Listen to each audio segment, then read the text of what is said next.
Here is your top cut, and I think you're really going to enjoy this one, everyone. I think you're going to enjoy it. So, topping the top cut with 3 copies apiece, we have Zodiac Eldritch, Zodiac, and Dragon Link. That's right. Uh,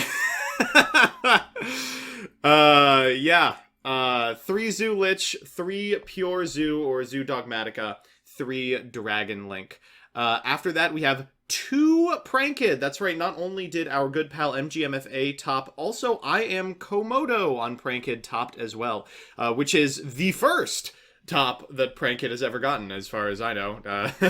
And then, after that, we've got Unchained, 1 Mech Knight, Dinosaur, the Undefeated Pile, and an additional copy of Zoo Eldritch. I fucked up. There's 4 Zoo Eldritch, not 3. Unfortunately, the first VW player was in 17th place. The second was at 20th. So, in fact, there were a lot of opportunities for VW to top, and the breakers just did not shake out for them. Myself and SirEmanon will return with your top cut commentary probably in about 10 minutes. So don't go anywhere. I'm very excited to present these exciting decks, and we'll do our best to prevent Zodiac from showing up. Okay, hello everybody. My name is Joseph Rothschild, and it is time for your top cut match. You all voted and you wanted to see the Pile take on Prankid, so I will be going there now, already in progress, because they started without me. I am joined by the illustrious SirEmanon. How are you doing today?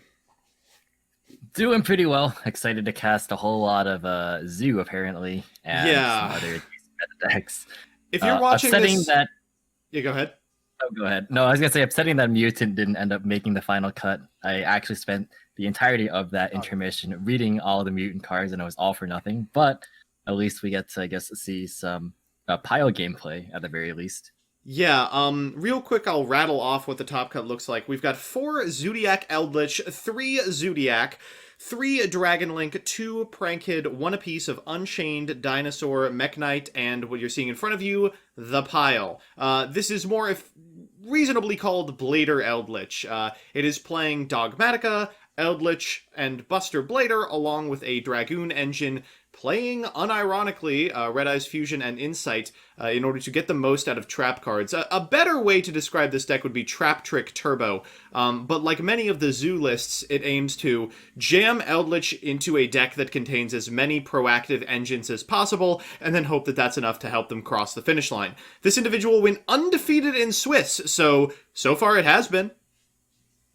Yeah, so what I find interesting particularly about this particular build of Buster Blader is that it was kind of experimented when like Buster Blader was initially exploding in popularity, but it kind of fell out of favor towards like the more like 42 card lists that didn't really play Eldritch cards. But the introduction of Eldritch allows you to kind of cover for some of the weaknesses that have kind of been resulting as a part of like Virtual World entering the format. Because like Buster Blader, the problem with that is that cards like Chuche can easily out the Buster Blader lock, but if you have like Conquistador, that can also kind of answer that. So the engine all kind of just helps to fill the other gaps that the engines kind of are missing, even though they don't necessarily always have the most inherent synergy, but there still are some, of course, very good interactions. For example, like Ash Dragon being a dragon to be able to send off Nadir Servants, so you can banish it from memories, things like that. All those things really come up. Yeah. And they have come up multiple times, and the couple of times we've taken a look at this Pile so far. It's done absolutely well versus pretty much everything in the metagame, and it looks like it's about to coast through an easy Game 1 against a deck that squeezed 2 copies into top 16. Prankid has looked decent, good in the hands of good pilots, and miserably bad in the hands of bad ones. And what you are seeing right now is the Prankid beating. Yeah, that was just a very quick work of that. It's summoning Dragoon and following up with the Dogmatica cards. Pretty straightforward.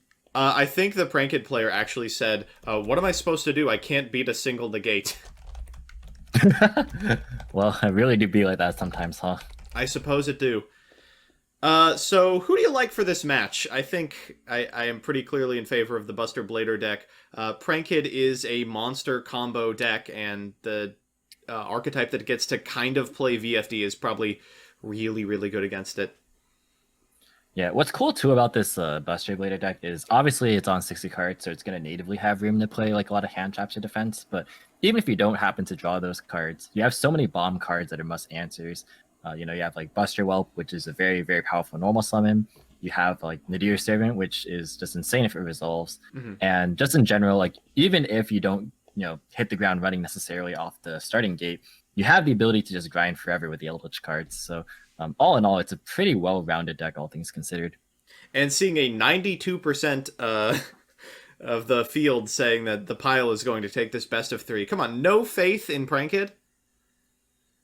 Well, if your deck can't handle the Buster Lock, it's going to be pretty hard. We do see 1-for-1 coming down first, so at least we're going to possibly see some plays this game. Granted, of course, if this turn does get disrupted, it's going to be pretty hard to come back.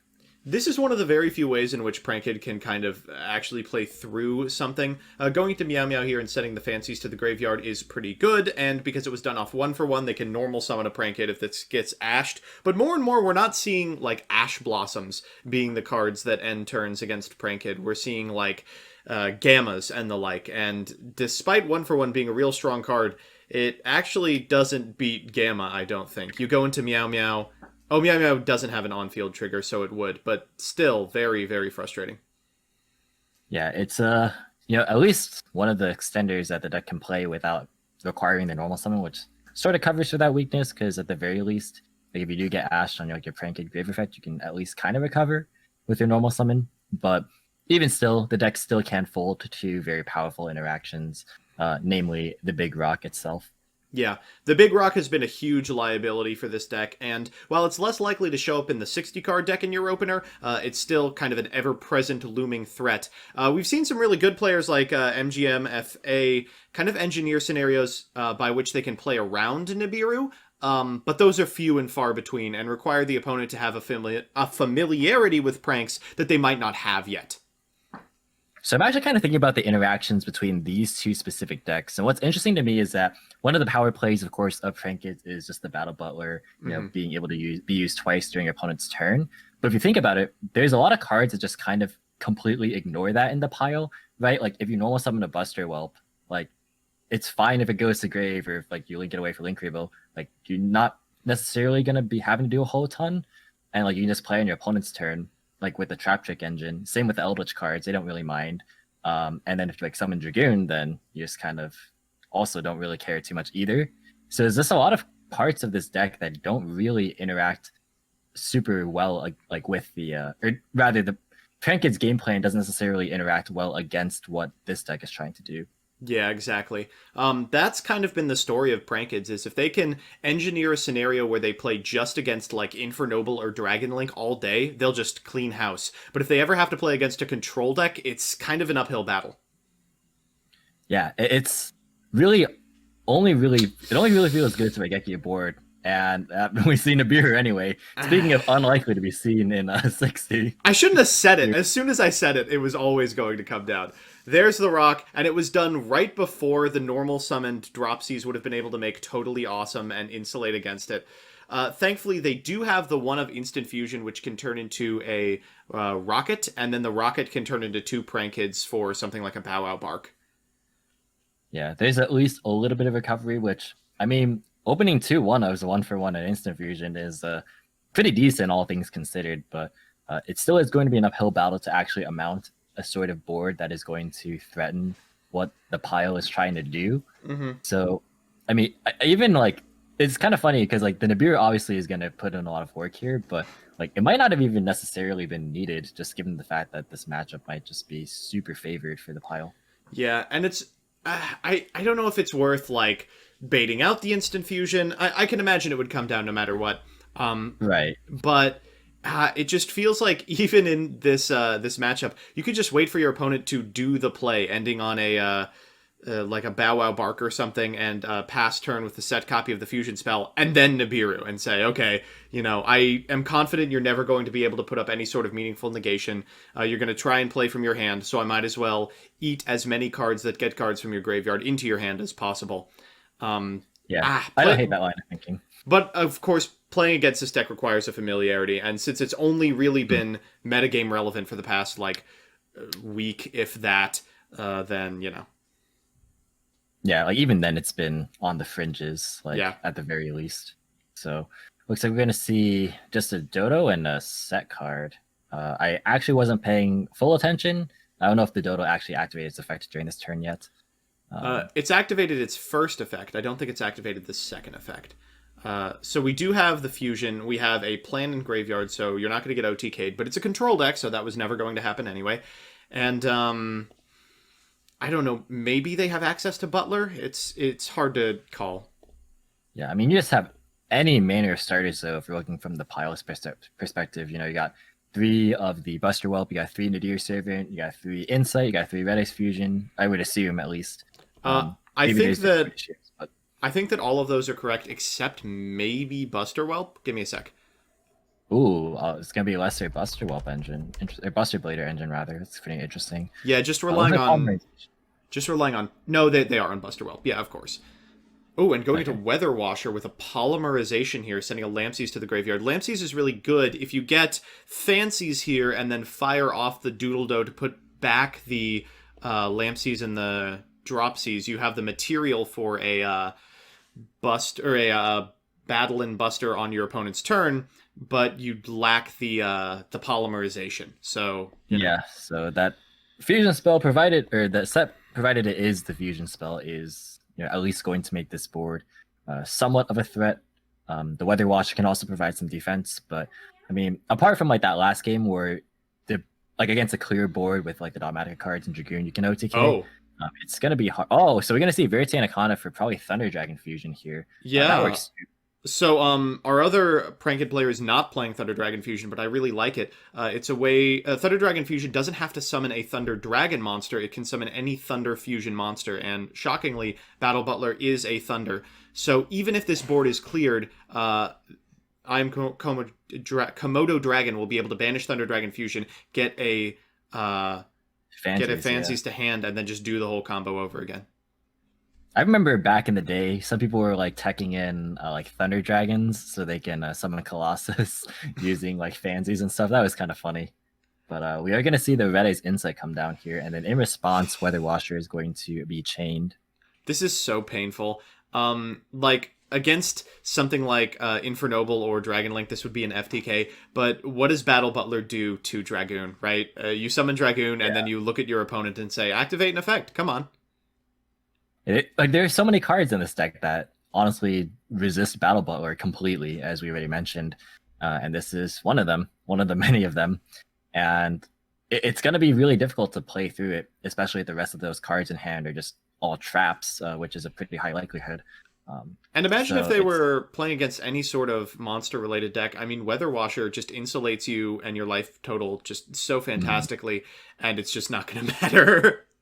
You think about this on paper, right? And it's wow, this is all accomplished through Nibiru as well. Mm-hmm. In ordinary circumstances, this would be really, really strong. Oh yeah. But this is just not the matchup that kind of facilitates that sort of game plan. There was maybe a line where they could have gone for a totally awesome if they managed their Prankids better, but even then you're doing so in the face of a Nibiru. I mean, it really feels like there's no out. If they have the rock in any capacity, you're going to have to make a weaker board, and in a matchup where you can't afford to do so, that's kind of just the end of the game.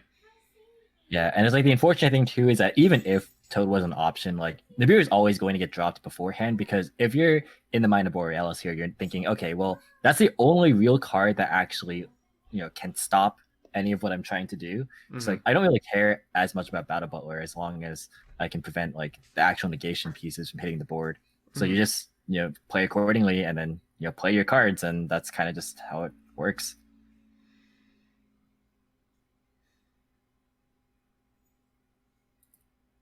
So Weather Washer prevents battle destruction, correct? Yes. So yeah, Dragoon can also just eat a lot of the board here. Depends on how you want to do it, but I imagine this is just going to be the entire board and a dare from the opponent. Wow, they are going for Battle Butler here. Banishing the Meow Meow, saying, well, you're not going to get the Nibiru at least. I would consider Dragooning, but we don't know what that set card is. Yeah, I mean, I don't think you really care too much. You can always just, like, clear through the board and then hold your other cards just to be able to play more reactively, because I imagine that those are a lot of defensive cards. I guess Battle Butler isn't even once per chain either, so not too big of a deal. Like, the Nibiru was not long for the world regardless, but yeah, I agree that might as well just hold it for whatever set card that might be. I don't imagine it would be anything particularly super threatening here, but interesting that he tagged out the Butler just to get it off the board, because Dragoon obviously isn't targeting, and that way you kind of miss out on the Butler floating effect, since of course it floats upon destruction just as long as it's sent to the grid via an opponent's effect. Maybe they were concerned about preserving the life total. If they take 3k and 2k, they go low enough that they're dead to the Verte attack, but I think they're going that low anyway. Yeah, this is still going to be 25 straight into the Verte. And we see Nadir serving as well. Just to probably Louise. Back row. What an unbelievable open again. Yeah, and since pop the back row, even if it's chainable, you just chain Dragoon to negate it, and that's going to be the end of the game because of Verte Anaconda being on the board.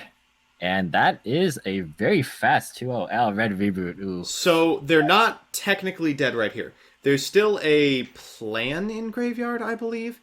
So Is there? I didn't catch that actually. Yeah, plan is non-targeting and is activated on attacking monsters. So if they plan here, they can put the Dragoon down, but the Dragoon hasn't negated yet, so can just fire off. Yeah. And that's gonna be all she wrote. An insanely quick 2-0. Folks, I have ad revenue to worry about. What are you doing? Man, you really hate to see it if you're a Prankets fan. I mean, it's just such an unfavorable matchup. Yeah. Because the deck you saw just didn't really care about Battle Butler whatsoever, like even in the slightest. Mm-hmm. So, I mean, when you have 6 ways to summon a monster that literally says, I resist any form of destruction or targeting, then that is going to be difficult when that is your only meaningful form of interaction for the majority of the game. Hello, everybody. My name is Joseph Rothschild, and this is the top 8 of the Yu-Gi-Oh! Quarantine series. We have had a long and arduous road to this position. We made it through top 16. We watched The Pile absolutely annihilate one of 2 prank kids that fell. And now it is time for us to honor our fallen. Folks, here are your top 16 contestants who were eliminated.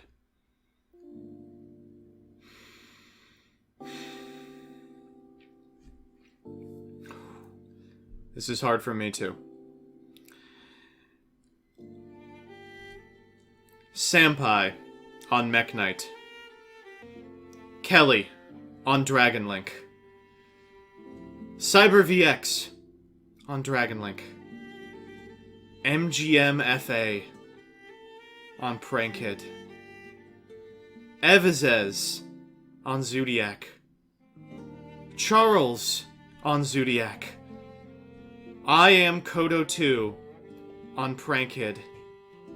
And Burrito Man 93 on Zodiac Eldritch.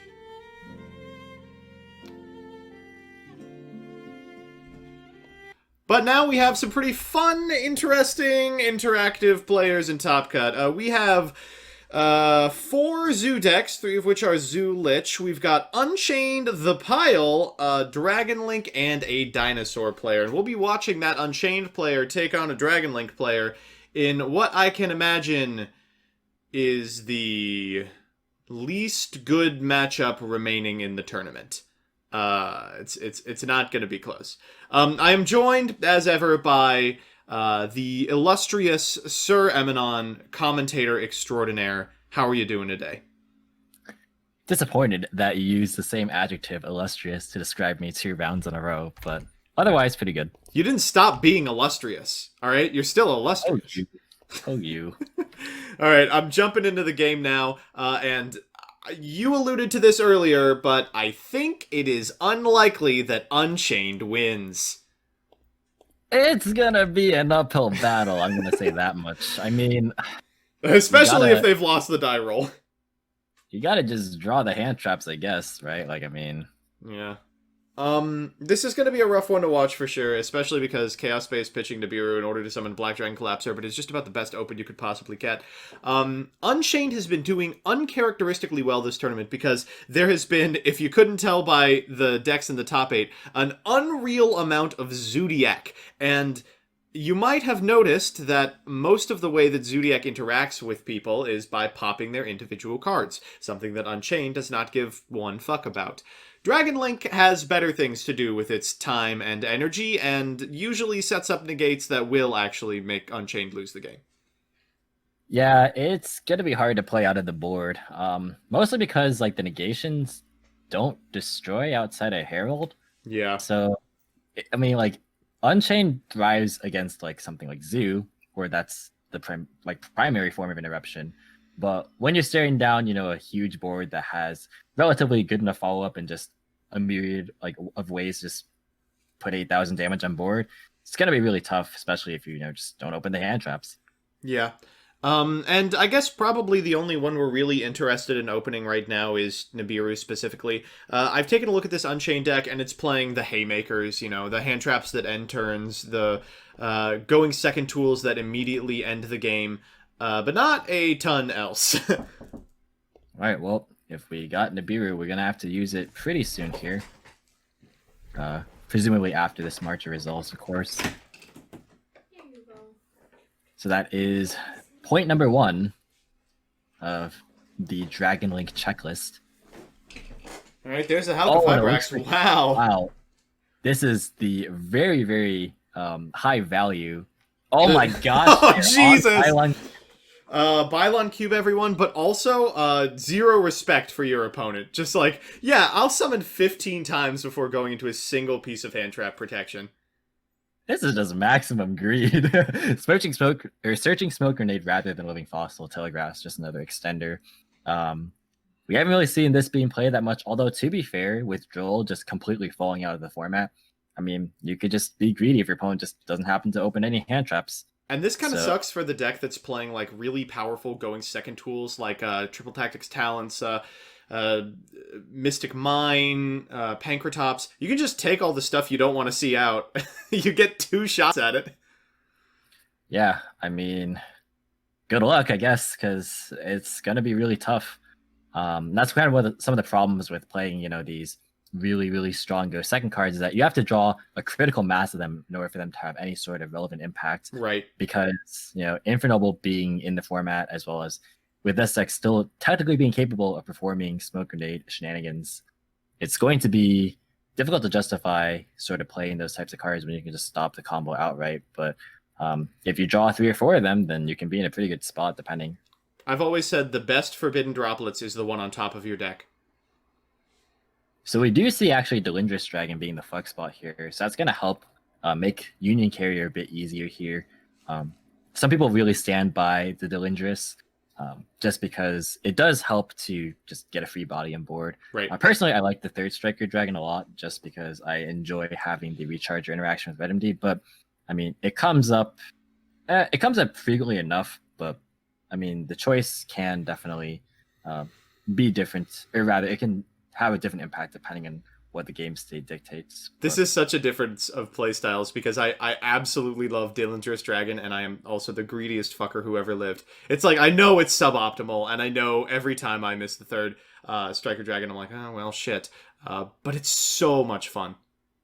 So we just saw a Safer setting itself and Tracer to search a levy, and then just a quick launch follow-up. So we're just gonna rip 2. Oh, speaking of drawing a critical mass of go second cards. Jeez. That is so upsetting. Like, I mean, this is really good news for Connor, right? He's effectively played around the hand destruction capabilities of his opponent by not drawing any good cards. I mean, yeah, I guess like you take the trap trick. Like what else are you Yeah. gonna really take? All right, let's get the Borreload Savage. Let's go for the extra deck lock, and hell, let's rip another card out of there with the Levianeer if we so desire. But is it really going to matter with a full house? Yeah, that hand is something else. And you could actually do the thing that I was mentioning last match, where you just attach the Buster Lock to the Levy, in the event that top deck Kaiju is on the way. But I mean, with a hand Oh, that's and they're doing it. interesting, yeah, it's definitely the right play. But with a hand that weak, man, it's just not gonna do it. Okay, it's got to be. It can't even be like Dark Ruler No More off the top. It's got to be like I can't even think of a card that would do it, honestly. Uh, it's got to be a card that says bribe your opponent so that they concede the match. I don't advocate actually doing this, by the way. Yeah, jokingly. Maybe It's gonna it's have like to like be the equivalent of that to balance of actually. judgment. Yeah, balance of judgment. All right, well, so Abomination's Prison gonna be the activation here. That's gonna be negated by the Herald. Sure, might as well. This just hurts to watch, Jeez. and it really looks like the Abomination's Prison was the rip-off Levy because it. Oh no, it's a use, not an activate. Oh goodness, Yeah. never mind. I don't know why this is, but for some reason, A-Bomb Prison, because it has two effects, they wrote use on it, even though you really only use the first. It's very frustrating. That's just so sad. All right, Seal gonna bounce to end phase, bouncing the Fiber back, I believe that was. And I don't think we've been through Brotar yet, or we just go for Black Metal. That's fine too. Wow. One of the funniest things is like you can use The draw for turn HSD. Okay, so you can get a couple of summons if you can like chain block, but that's gonna be negated. Yeah. So we've got what? Escape and A-Bomb Prison #2 set. That does literally nothing. Yeah, either that or a double escape set, depending on what was ripped. But yeah, either way, it's just not gonna matter. I'm so That is sorry. This game will. That was a rough one. That was certainly a rough one. And chat, remember, you voted for this. You said, "Oh, we could watch the Pile versus Zulich. We could watch a high elo Zoo mirror. We could see good players playing good decks against each other in close matchups." And thought, "Nah, I want to see Unchained get its teeth kicked in twice in a row." I saw somebody in chat say that they spent somewhere in the neighborhood of like 8,000 channel points on this matchup. So people really did want to see this, I guess. But I mean, Sure. I don't know, man. You just got to draw like all the hand traps, or just hope that you have some like insanely good hand to be able to combat what Dragon Link is doing. And yeah, that hand was a prime example of what you don't want. And people are coming out and saying I spent 3K, but one individual spent 7K on the Pile. So. And Artifact Lancia out of the starting gate. Okay. Is Lancia good against Unchained? I Asking for a friend. I don't think so. And their first turn is always going to look like this, right? So who cares? Yeah, that's an interesting one. I also just realized this Dragon Link list is 51 cards, or 52 cards rather. Oh my come goodness! On! Absolutely no respect Dude, for your opponent. stop. Come on. This is bullying. And then you have Chaos Space abs too. Are you kidding me? Come on, man. Oh, stop. Come on. Literally, you can't craft a better hand. Shout out to the Pro Shuffler. This is really painful. I mean, I know that the kaiju is in there to get rid of, like, Borreload Savage Dragon, but every time you see a really powerful answer deployed on a really, like, inconsequential threat, you can't help but feel a pang of pity in your gut. Man. Just no words. Like, this is like the best possible opener, too. Like, this is ridiculous. My God. Man, was it worth it? I know we have some coder subs in chat. If you need to get your coder dogs in now, this is your last opportunity. You really just hate to see it. It's so tragic. It's really frustrating. I mean, because we did have a recently released set that did upend the meta in a lot of interesting ways, but Dragon Link still is a crazy good deck, and Oh, Uh, for sure. it's nice to see it, just to be reminded that there is evil that lurks in the format outside of VW. Uh, and these extremely lopsided matchups just prove it. Man, it's like, wow, I just noticed that the banish for the collapse servant wasn't even the live reverse to get a chaos space recycle. Just no respect No. whatsoever. It's like, why would I Chaos Space Recycle? The game's ending this turn. What am I going to do with extra cards in my hand? I have everything I need. Yeah. Jeez, this is just upsetting. Alright, if you've got Survival's End, now is the time to flip it up.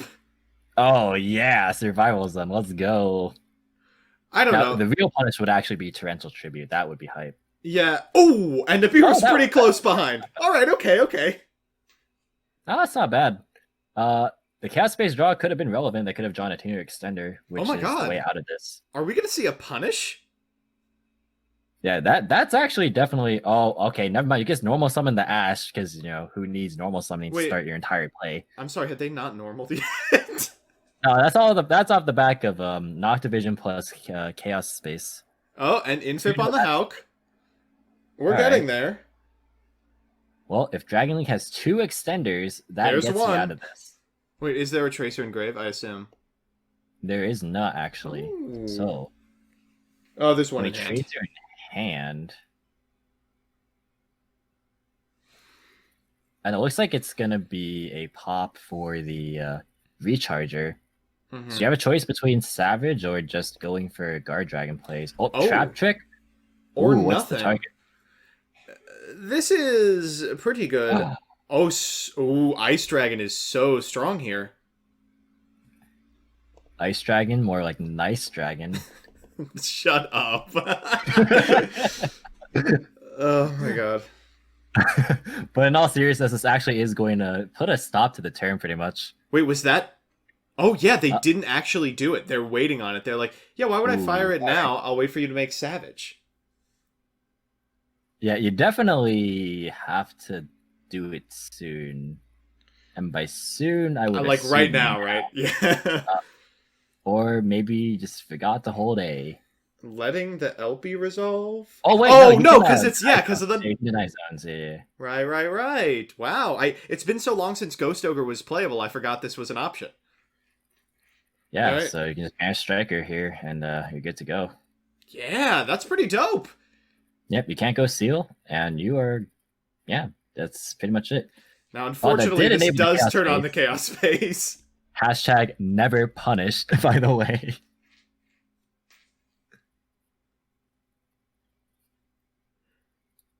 And they did it! They survived a turn!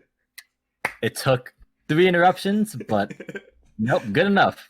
It literally did take 3 interruptions. It took Ice Dragon, it took Infip, and it took Nibiru. And also, we probably need to find a way out of this game. Like, another Unchained spell, like, right now, or else there's gonna be another problem next turn. Yeah. So I wonder if we're gonna see Hulk tag out for Metal, which could be a play. Although, it's gonna be tough to actually come back, because there's no more Boot Sector launch. Right. I don't believe we know either card in Dragon Link's hand at the moment. No, one's an unknown and the other just got added off the Chaos Space, so could be anything. So 2 unknowns, I believe, yeah. Oh my goodness. This turned into a game, huh? And this is so frustrating, like are going for the Metal Marcher here. A lot of the power of decks like Unchained is like they do have these 1-card starters that kind of get everything off to the races, but you have to draw them, and it's so frustrating playing against a deck that just has infinite access to all of their playmakers, and you have to sit here and be like, I hope I draw a Rua for turn. Yeah, it's like, who would win? The entire DB database or some Unchained boys? I think we're getting the answer right now, and I don't think it's what the Unchained player wants to hear. So the funny thing here would be like a Brotar to make Herald just for memes. Because you could do that with Marcher. But this is actually not a very good board state for Dragon Link at the moment. Depends highly on what extenders lurk in the hand. Oof. And like, this is kind of what separates the good Dragon Link players from the mid ones, is how you kind of navigate combos when you have a piecemeal extra deck.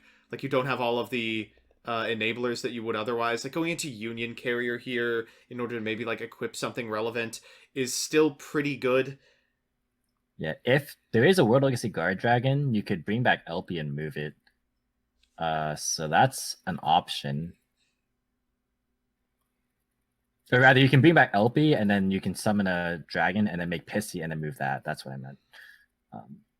So you can like end up getting just a whole like slew of dragons. There. Oh, because I mean, you don't need to. You don't need to like burn the move on the LP. You just put it in the middle to begin with. Doesn't Guard Dragon have to bring back LP? I forgot about that. My bad. Right. Well, it is the Guard Dragon. Pissy. This is so rough.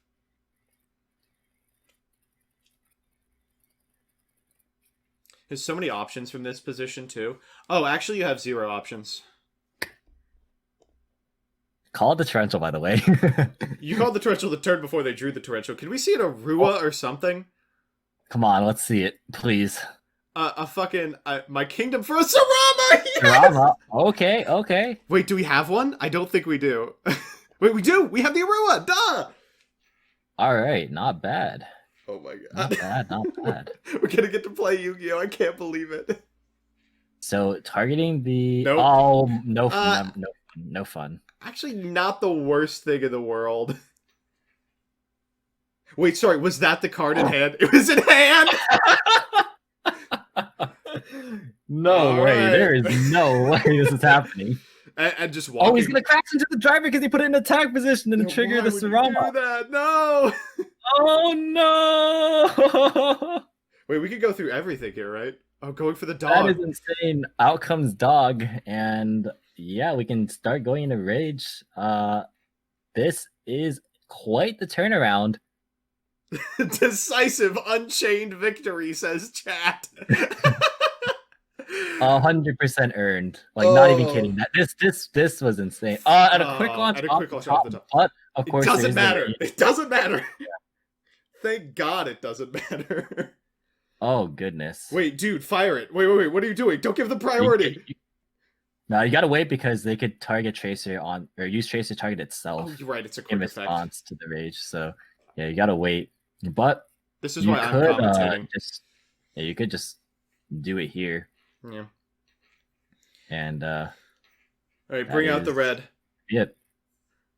I can't believe this happened. This is actually kind of absurd. This is the scuffedest win ever. Oh man, no respect given to the Unchained player, and they were actually punished for it. There is justice in this hell world. No, you gotta love to see it. There is a Striker Dragon still because it was put back off the Chaos Space. Right.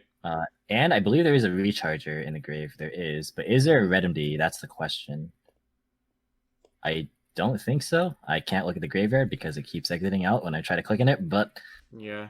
We're just going for... Oh! No! Oh no, my arrows! Oh, honey, no! Dun. That's the end of the game, no! Wait, they have to have... No way! What?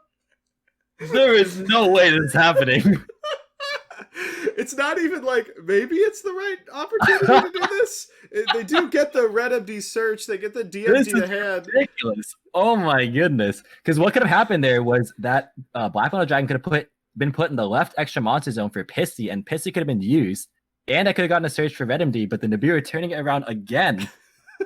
Oh my god. Yes, Rika off the top. Crazy. So Rika off the top is funny, but it's not insane. You do get to go into the Link 2 again, right?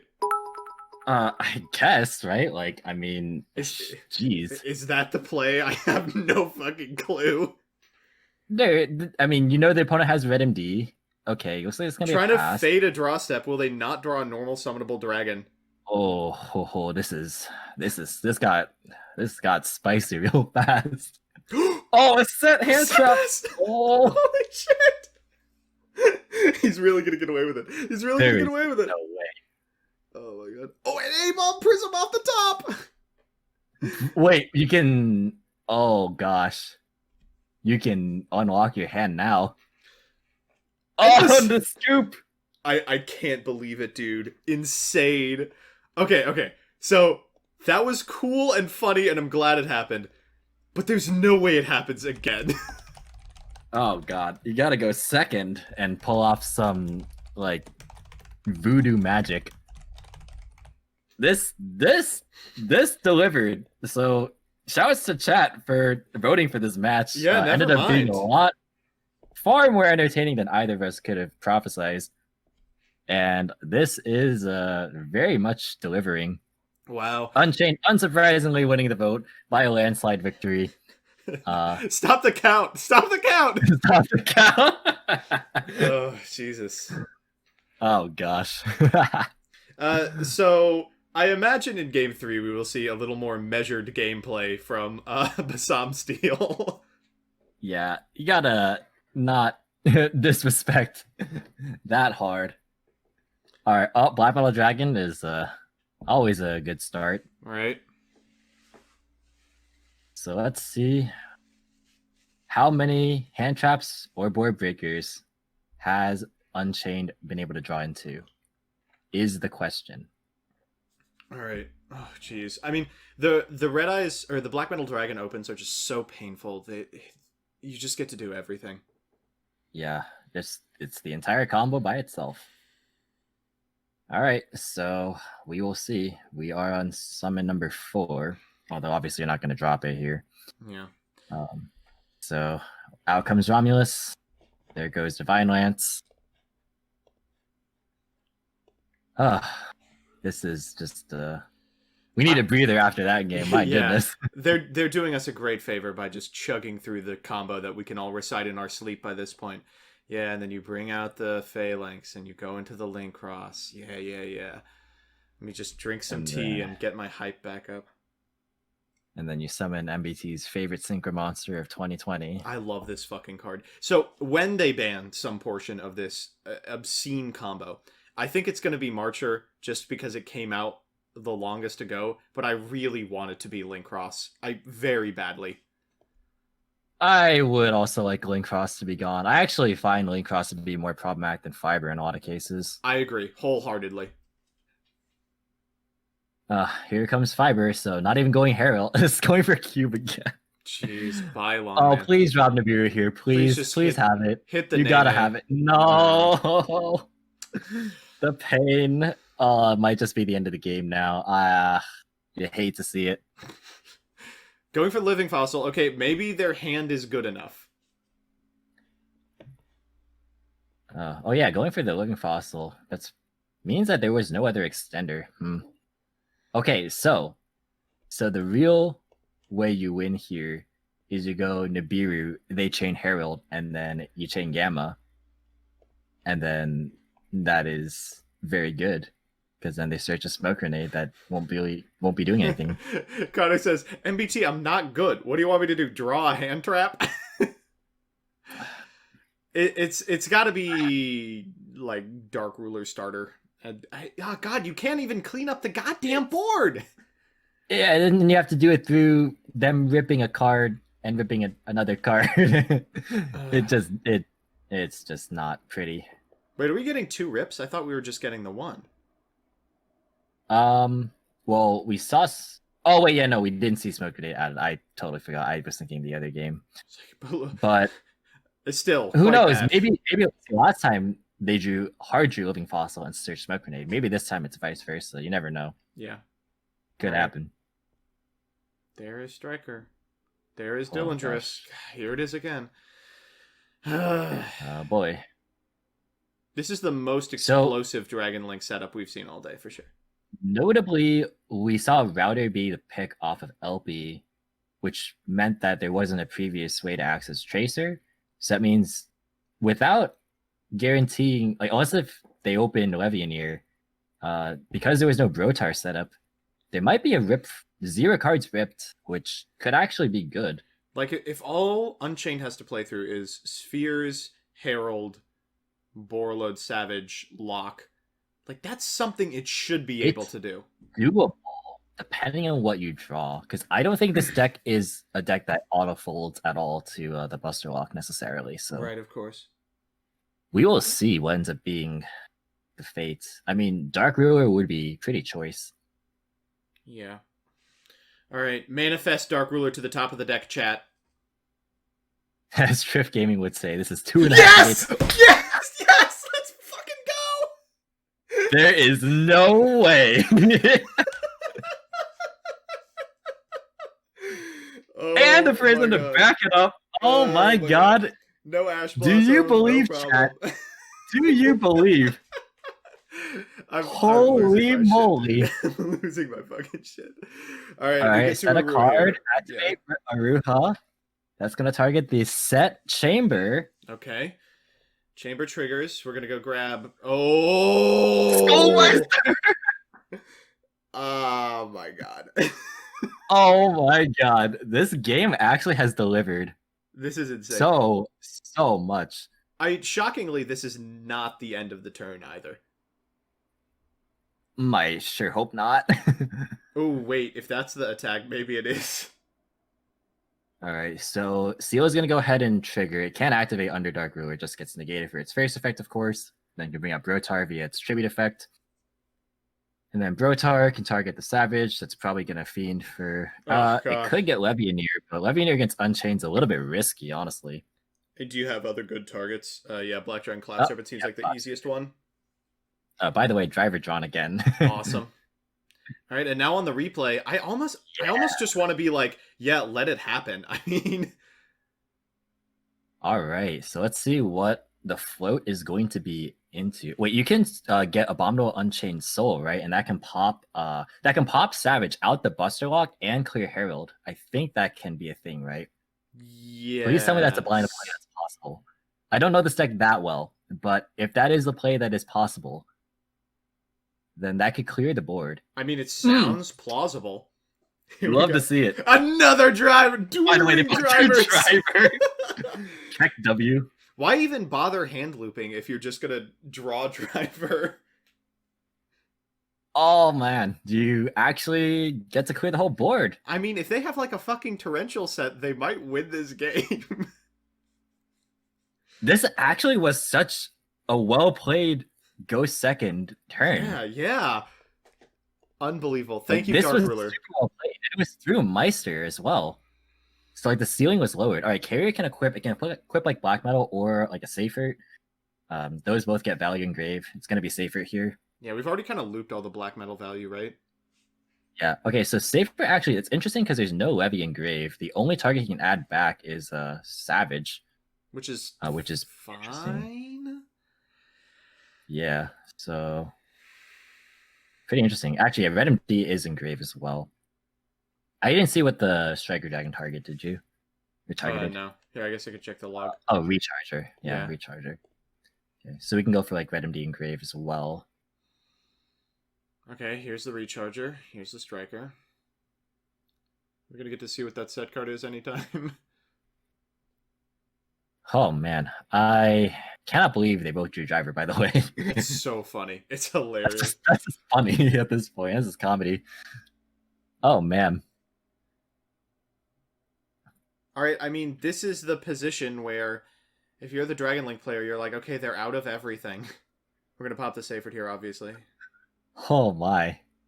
Oh, you could pop Safer, get the Magna, and then you could Safer bring back the Savage, and then you can summon it again. That's crazy good.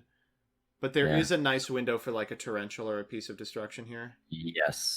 And we know the last card in hand is 99% chance Boros Lord. Ice Dragon! Ice Dragon's prison! God, let's go, baby! Poggers! Oh my god! I'm actually pogging out here. This is actually insane, by the way. Alright, so we get LB and we banish both these suckers. Goodbye! Alright, is there a Chaos Space engraved? I don't think so. I do not think so. Nope, there is no Chaos Space. Just checking. Alright, here comes the Black Dragon Clap Serpent. Alright, so like you can make Sword. But Sword's do you have another body? You have Wyver Burster. Yes. He's at 5k. Wait, is that it? Wait, oh, this doesn't float immediately. No, it floats at end phase. Uh-oh. This actually might be game then. Just straight up dead to Boral Sword. That's so Oh, last try to unfortunate. be one time. No. Oh god. We could still do it if it's the Fiend in hand, right? Nah, that's not it. Oh, no. Sag. Sag, so close. Nothing in the extra deck. If we could just survive one turn, the soul would come back. Uh, Oh, miserable. you hate to see. But an insanely cool game for both of them. We thought it was going to be a blowout. Oh yeah, that far exceeded either of our expectations by a country mile. Man, Yeah. that was absurd. Hey everybody, Joseph Rothschild here, aka MBT, and we are back with the semi-final round of the 11th Yu-Gi-Oh! Quarantine series. Are you excited?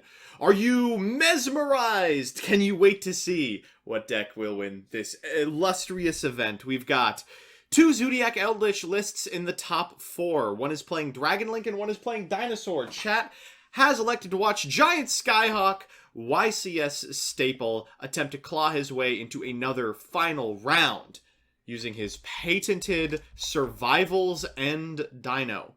But first, I have to introduce my magnanimous co-commentator, SirEmanon. How are you doing today?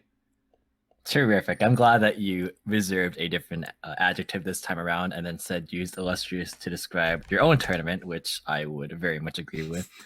We had a banger of a last round. We did. Oh my god. Hopefully this one will live up even to some degree. Because my goodness, my voice kind of gave out after that one. Yeah, tell me about it. Well, thankfully we have two individuals who are extremely good at Yu-Gi-Oh! A Giant Skyhawk who has won YCSs in the past versus Mount Fuji who has won YCSs in the past as well. Or at least come in second. I don't know if he's actually cleared that final hurdle. Both of these players have real life tops. They're actually good at Yu-Gi-Oh! In real life. Shocking, I know. That somehow we could attract such players to a tournament such as this. But there are a couple, and here they are. The Giant Skyhawk is leading and has opened Fossil Dig, so we could go to game 2. Have you? Fuck. Now, what I'm pulling for here is either Giant Skyhawk or Basam Steel winning, so we don't have a Zodiac Eldritch closeout. That would maybe ruin my brain. Just permanently. Like, imagine you are... What? POV, you are MBT. You have been streaming for 12 hours, 24 minutes, and 11 seconds. And after a long, hard day of watching, decks across the entire spectrum of playability, you end up finding rat versus zombie rat. Fun. POV, you quit Yugi tubing. Flip trap. Ugh. So this is a weird one. Skyhawk has normaled Oviraptor, has added Miskoff Fossil Dig, and passed. And this is not out of the ordinary. Skyhawk has been making plays like this all day, just refusing to commit on turn 1 and walking into the bevy of extremely powerful going second tools that all of these decks play. I mean, you got to do what you got to do sometimes. And if you have enough defensive cards, then you can really be in it. I mean, this deck is not a deck that traditionally OTKs. Right. So... I mean, this is how Skyhawk won his last match, is being like, what are you going to do? OTK me with Zoo? I don't think so. Make your Zeus, and then I'll be able to kill it before I commit to anything, instead of you wiping a board that I spent all my resources establishing. Yeah, definitely. And we're going to see... just not wasting any time going into Borbo. So going to try and at least take care of future sort of problematic points of board building on Dinosaur's part. And here comes Mount Fuji committing just as few resources. There's normal into Borbo into what I imagine will be a Zeus. Yeah, just playing the long game. Both players are prepared to just sit here and throw individual cards until our card quality really prevails on their end, just depending on how things shake out.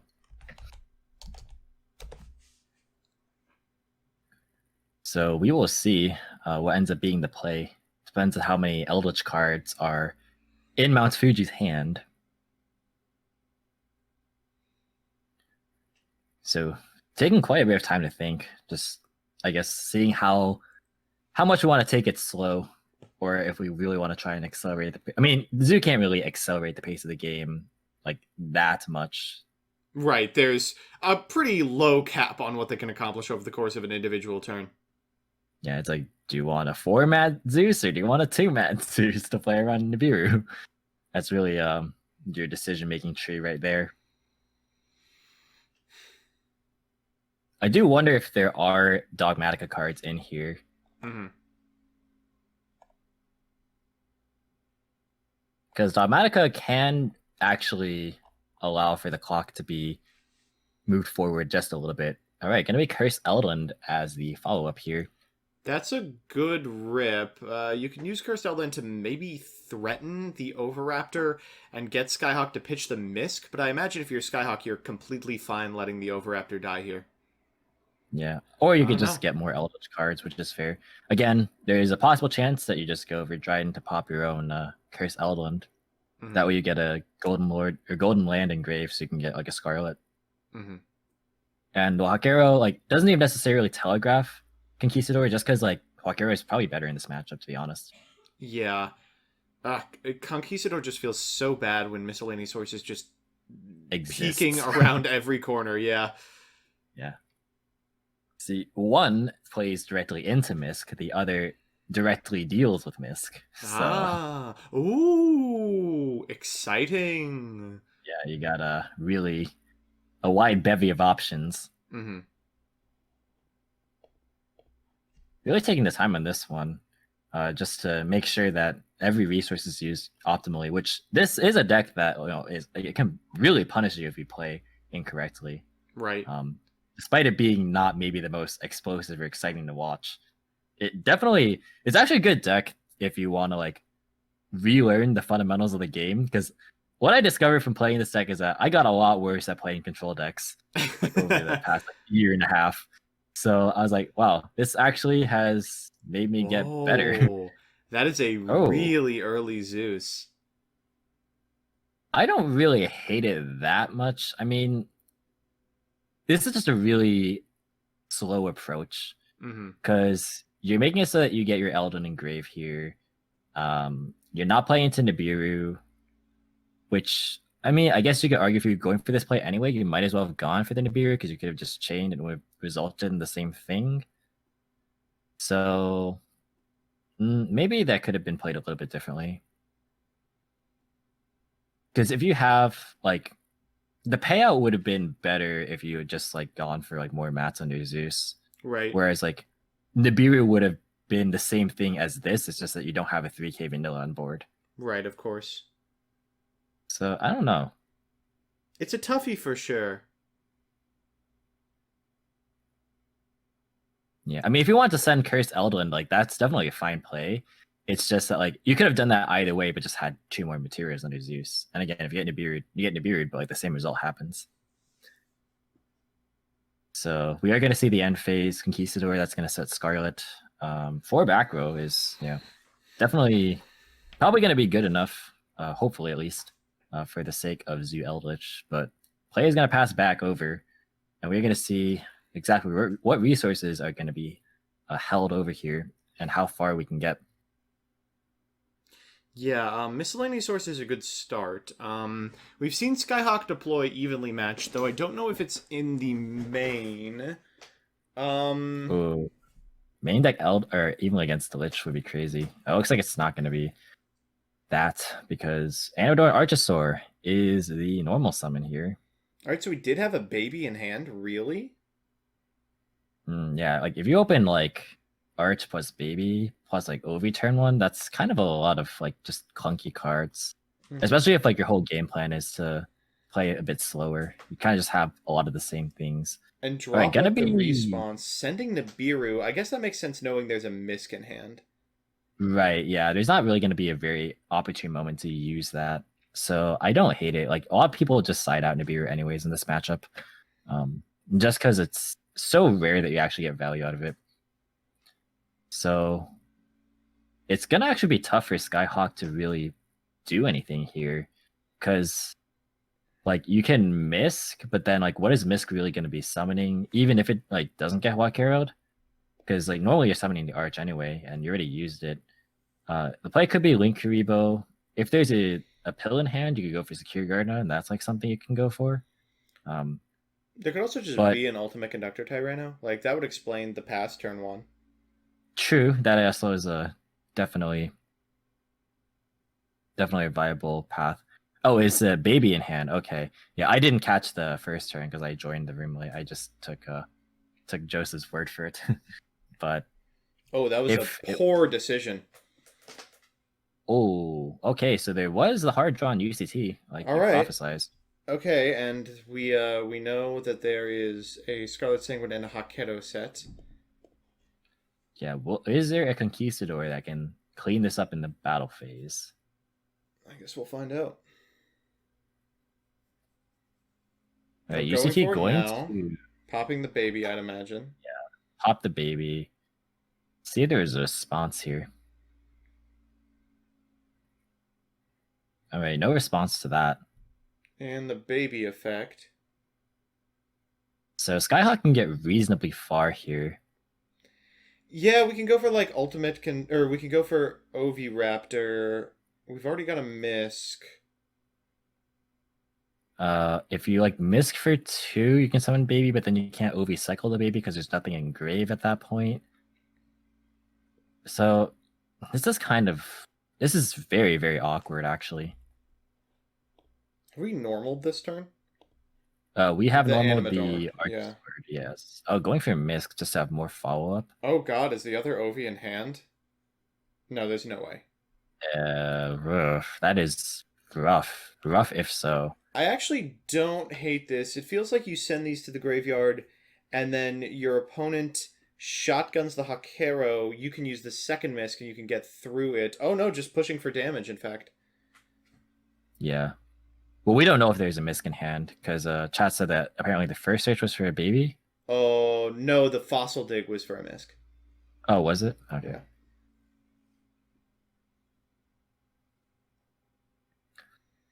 All right, getting in for a fair amount of damage. It's not nothing for sure. It's just going to be a question of how well the Eldritch cards will be able to stack up, and if there's also any Zoo follow up as well. Mm-hmm. So I kind of like this. that's going to be. It's like a hard Eldritch strategy, and the Zoo engine is just for the occasional Zeus. Yeah, essentially, it just gives you something to do with like applying a little bit more offensive pressure, having your normal summon available, and having just like consistent access to play every game. Because like a problem with like virtually almost every single Eldritch build right now is just that you don't have a reliable way to find a playmaker that's gonna like amount to a reasonable payoff. Like Trident is like fine enough, and Zeus. Just having like a lot, like 10 or so ways to get to it is, definitely good. Just as far as like consistency is concerned. Mm-hmm.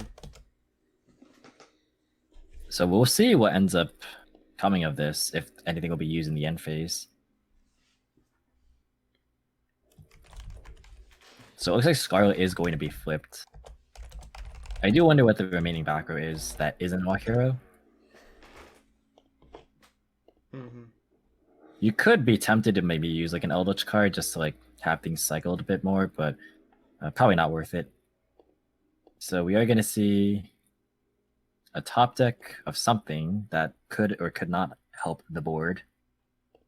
It's a little bit rough, just because like UCT answers a lot of the immediate answers a lot of the immediate outs to the board right now. So Right, of course. gonna be tough. I love how Skyhawk plays this deck. It's just such slow, reserved style of gameplay that like you just don't see from Dragon Pilots. They're like, yeah, it's a cool combo deck that OTK is super hard, and Skyhawk's like, well, Oviraptor's a really good control tool, and Ultimate Conductor Tyranno is a low investment win condition, and it's like, well, I guess that is all technically true, yes. Yeah, so it is interesting to see this like sort of just advantage generation engine style that he often goes for. I think it's something that's really good to be able to adapt into like these types of matchups where like you can play for the long game, and like Mhm. if you just have the ability to constantly apply pressure, even if it's not game winning, like it can be just through attrition. Yeah, So and that obviously helps when you have a giant like windmill slam board simplifier like Ultimate Conductor Tyranno that can just randomly get in 2 or 3K. yeah, absolutely. Yeah, Mount Fuji thinking quite a lot. It is a very tough board to think about, like just because no matter what, your opponent is going to have follow up. Just because this misc is already here, like you do have the walk arrow to kind of deal with that. But I mean, if there is another misc in hand, then that is going to present a lot of issues. And I And by believe that doing you it this know there way, is, yeah. yeah, like by doing it this way, instead of like going for like a summoning of Overraptor and then searching the second misc, it makes it so that like you don't run the risk of like activating one hand effect, having that resolve, and then getting walk herald, and then not be able to use the second misc in hand because like the first one already resolved and you can't like use it because you can't activate a card that doesn't change the game state. Mm-hmm. So it's like by having it on board, you just guarantee that one's going to be engraved essentially at all times through the walk arrow. So I do like that quite a bit. So we will see what ends up being the play. He's really thinking about this, taking the entire turn Yeah, here. this board has been the same board for quite some time now. Checking to see if like I DC'd. Right? Like I feel like I DC too, but no, I'm with you here with the just lack of action that's happening. I guess I could just like leave the room and try and come back. Nope, nope, we made it to battle phase. As soon as you left, Oh, perfect. Yeah, we are in battle phase now. Okay. they said, "No, I don't want to have to deal with Emanon." Yeah, understandable. All right. So we're gonna see Eldritch attack into the Miscellaneousaurus. This is a I good opportunity to imagine. get the Link Rebo in the graveyard. Yeah, And like which is fine. Gets I think the attempt here is to like maybe set up a good conquistador or something in the battle phase when Miscellaneousaurus can't deal with it. But like there's not a good one because if you flip that Eldritch face down, then it doesn't matter. yeah. That is one of the tricky things is that like you have to take care of like so many different aspects of the board, but the timings have to be incredibly specific. Right. So that's why I feel like maybe he's thinking quite a lot about when he wants to use his activations of like if he does have a Conquistador set. Okay, looks like before the end of main phase 2, we're gonna see UCT flip down the So Eldritch because it already attacked. I like this. The Eldritch can't flip back up, obviously. And Mm-hmm. if there's a Conquistador chained, you can chain the Miscellaneousaurus. So there's not really a good time to fire this. Haketo's fine. I wonder what you banish here. Maybe the Link Haribo, just so they can't pill, but I mean, the baby's also pretty good to Yeah, get out of rotation. that's an option. And the other thing could be so that, um, yeah, maybe you get rid of the Link Rebo. That I might think be he's just just me living foreseeing. in magical Christmas land, though. Yeah, definitely the baby's the good card. And pitching the Giant Rex, yikes. Yeah. Whoa! Yeah, this is an That interaction, is right? how If that you're, works, huh? yep, if your trap monsters ever get flipped down, they go back to the spell and trap zone. Wow. Okay, so there is the zoo follow-up. I was wondering like if he was ever gonna try and like again force specific timings. We were talking about this before, and like that's one of the windows where UCT can only be used in main phase. So Mm-hmm. you can then follow up with a zoo card and then really just proceed from there. So very, very well played at the end of it. If there is a way to somehow get you could like go for oh You never can mind, never mind. Dryden at end step, right? Yeah, you can go for like Dryden, and that would be good. Like end phase Dryden, that would be very strong. What's unfortunate is that because it's main phase 2, you can't go for like another Zeus. Right. Now the question is if there is a way to get a Lord on the field during Skyhawk's next turn. Because if you're able to, then you could at least somewhat contend with the miscellaneous problem, the Miscellaneousaurus problem. Right. Going to end phase. Let's see if they fire it off. I imagine they will. I imagine you got to do it right. Like It's surely you do it it's like here. just such a sweet window. You're going for Sanguine too. Yeah, like you're gonna be chaining the Trident. Yeah, seems fair. Yeah, so we got a lot of Golden Land spells now, but do we have a way to just have Golden Lord back online? Tough position. The last card could very well be a hand trap as well.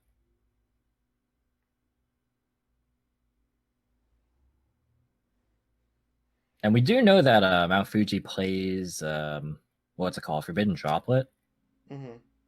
So that's also another potential answer to just survive an additional turn. I think the Because unknown is this card here on the end, right? yeah, the card on the far right closest to the extra. Ooh, and we have our first report. The other match is done. Dragon Link has beaten Zodiac Eldritch, so we'll have Dragon Link in the finals.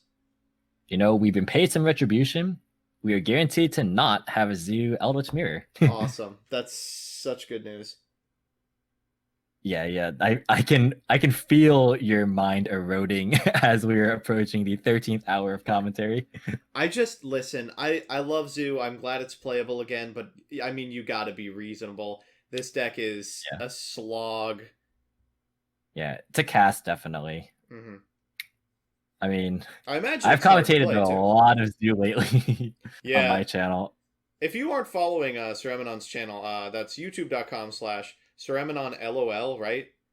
Oh god, you don't have to do the LOL at the end. Oh, good. That was when I was 15 and thought I was going to do a League of Legends channel, and that did not happen. Well, my fucking username was about Magic the Gathering until 2017, so... yeah, well, I do remember those days when you actually said Mono Blutron in your videos. Want to avoid a C and D these days. That said, the content that Emanon's been making is really good commentary from like DB and LCS games, and so you've been in the weeds with Zoo a ton. Oh, absolutely, yeah. This deck has been everywhere, and I mean it's cool to see that at the very least that it's evolved in the short time that it's been playable again. So there's at least that, because we've seen it go from just like what everyone thought it would be, which was just like hate criming and like playing a billion hand traps, right? And then people were like shifting towards like no pun intended, D-shifter and like mistake and like all these main deck floodgates, and now we're seeing transitions to these builds, which are Eldritch and like Dogmatica Eldritch, which I feel just add a lot more power. We're gonna see Dryden popping the UCT, and as you mentioned, there was a Myth in hand already. And I mean, this played out exactly like it was drawn out on paper for Skyhawk, but I mean, you do still have to go for it if you're Mount Fuji. Oh, wait. Does Edipro use the rulings? Oh, wait, never mind. No, Golden Lord's not face up on the field. I was going to say, because like, if Edipro uses the rulings where, like, if you... oh, wait, no, I'm thinking of something different. No, disregard that point. I was going to bring up something completely unrelated. But looks like Rex is going to hit the field as well. So I think this is... if not the end of the game, close to the end of the game, provided that set card doesn't summon exactly Eldritch. We have 2 dinos in grave. We can double Misk to get to a baby. I guess that doesn't really do anything without a dino in graveyard to tag out into. Right. We could get an Animadorn. It's like super weird. Like there's just not a lot of value to be had. I mean, I guess you just go for the Logia is fine. Yeah, the Logia, which is just a good catch-all. Mm-hmm. But unfortunately, it doesn't like work the way you want. Like you're gonna attack twice with Ultimate Conductor Tyranno, and then once with the Logia, they'll activate one of the traps. You negate with the Logia, they go for the other one, and actually, never mind. They have a second double evolution pill. It doesn't matter. Yeah, so this gets Pankratops because the other UCT is banished. So this does also line up really nicely against just the Golden Land spells. Wow, this is an incredible addition to this board state. So yeah, this deals with the board very efficiently, because damage-wise, the 2k from UCT and the 24 from Logia is going to be enough. I think and provided you don't have to do any replays with like Logia attack, then if you can get in, then you are going to be winning the game. So it all comes down, I think, to what that last card ends up being. because like if that's just a blank and the Logia and the Pankratops can just out the Golden Lands, then that should be a win for Dino.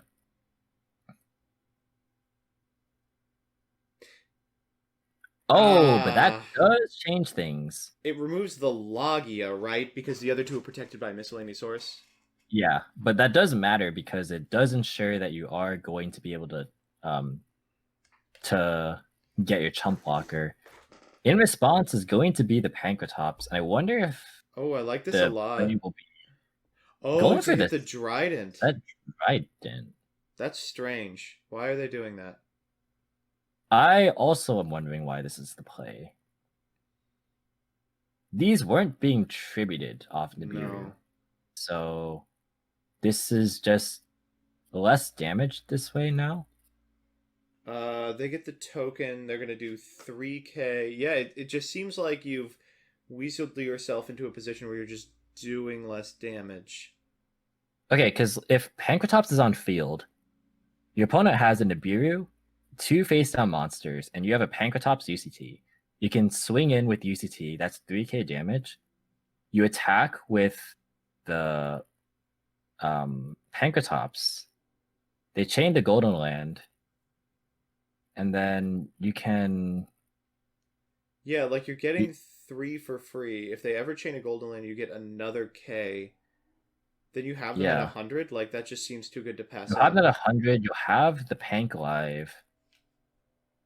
And you'll have the Nib token to destroy with UCT, so you can book an Eclipse. I don't know. And you'll have Misk left in grave. I mean, you'll have that regardless, but... That seemed like a pretty odd decision. I mean, Nibiru being attack mode is like correct here just because it's less damage. I really do wonder because that Trident was leaving anyway. Yeah. In the battle phase. I would have been more threatened by the unknown back row. I mean, that hasn't been activated, so I really, really want to know what that is. Me too. But all right, going in here, this is 500 plus 1,000. God, I don't even know. Are we walking into Eldritch? I suppose we are, right? Think you have to. There's not a reason not to, really. And you're they just flip it. They can conk you. Yeah, this is looking actually a lot better for Mount Fuji now. Yeah, it feels like they just got gifted this game by that one just kind of sus play. Yeah, I don't really think that was the best play personally. And this is now going to be the part where the Eldritch engine really kicks in because we have Lord in circulation and we have both the Golden Lords. All right, it's going to be Cosmic. It was yeah, so it's just completely dead. You could have absolutely had mounted a ton more pressure if Pank had popped anything else or just not even used its effect. So out comes Eldritch, and there's no real good way to do this. You want to Ultimate Conductor Tyranno in a way that they can't conk your Tyranno, but I think that dream is long gone. Yeah, because like you activate, they chain. They can get the Misk out of grave as well. And there goes your follow-up too. Oh, this turned really, really south for Skyhawk. Yeah. Very, very fast. Still has outs. I believe another Ultimate Conductor Tyranno does it. I believe the second one is banished. Oh, great. It is.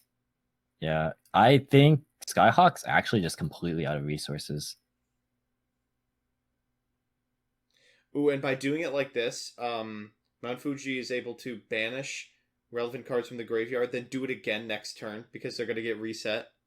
Yep, they're going to all get reset. Like both of the trap monsters are going to go right back to the spell and trap zone. And that's such an unfortunate interaction, just the way in which the UCT was like forced out. Because I imagine, it was like leaving main phase. Do you want to use anything? And then it's like, well, I guess I have to. Mm-hmm. Because if not, then there's just no answer. I mean, at that point, like if your UCT is dying anyway, like maybe you can consider just like letting it go to battle phase, but then that doesn't feel good either because you just take a whole lot of damage. Yeah, And I the have no entire idea what board to is do. now just gone. There's Well, about like a yeah. 1% chance that Skyhawk wins this game this turn. It would have to be like extravagance into something crazy. I don't even know what you get though, because Well, the there's the payoff. extravagance. All right. You know, sure. Like Lost World Ovi, maybe? Even that's pushing Okay, it. I can't remember. Was this UCT was summoned properly, right? By its own condition. Mm-hmm. So you can bring it back via Overraptor, because I think there's another one left. Or you can bring back like Pankratops. Oh wait. Yeah, no, there is one left, I think. Okay.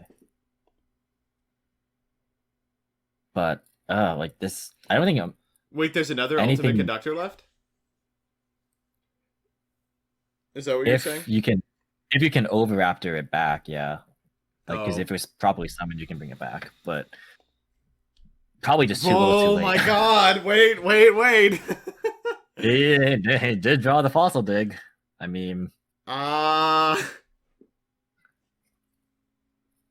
this would be a lot more threatening if he had like a lot more things to pair it with.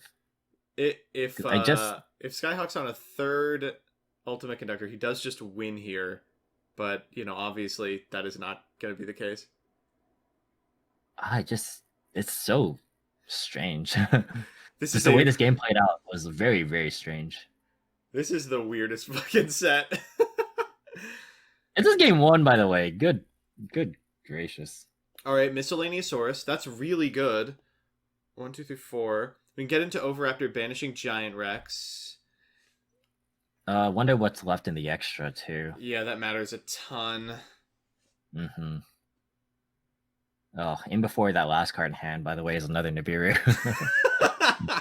I can't imagine whatever Skyhawk does, it's going to take 5 summons. Yeah.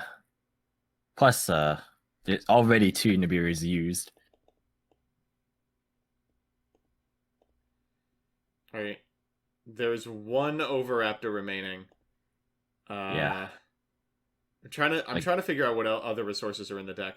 There's 1 Misk, I think. No, there's no Misks. No Misk, yeah, but he got off the fossil dig, right? I was thinking beforehand. If he's on 2/1 of babies, then there's a baby apiece, and it looks like there's 2 Archosaur, and that's it. Oh gosh, this is possibly the longest grind game I've seen in a while with Dino. Konami releasing dog shit. I mean, to be fair, he deliberated this gameplay by playing it out very slow.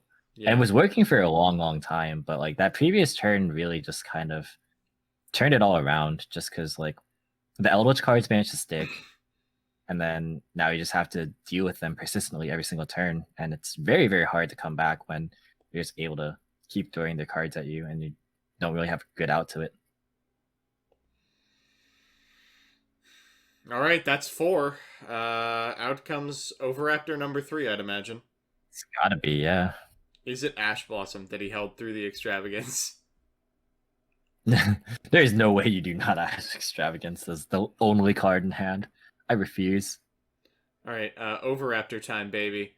Let's see what you got. We've got nothing in the graveyard to banish. Oh man, it's not pretty.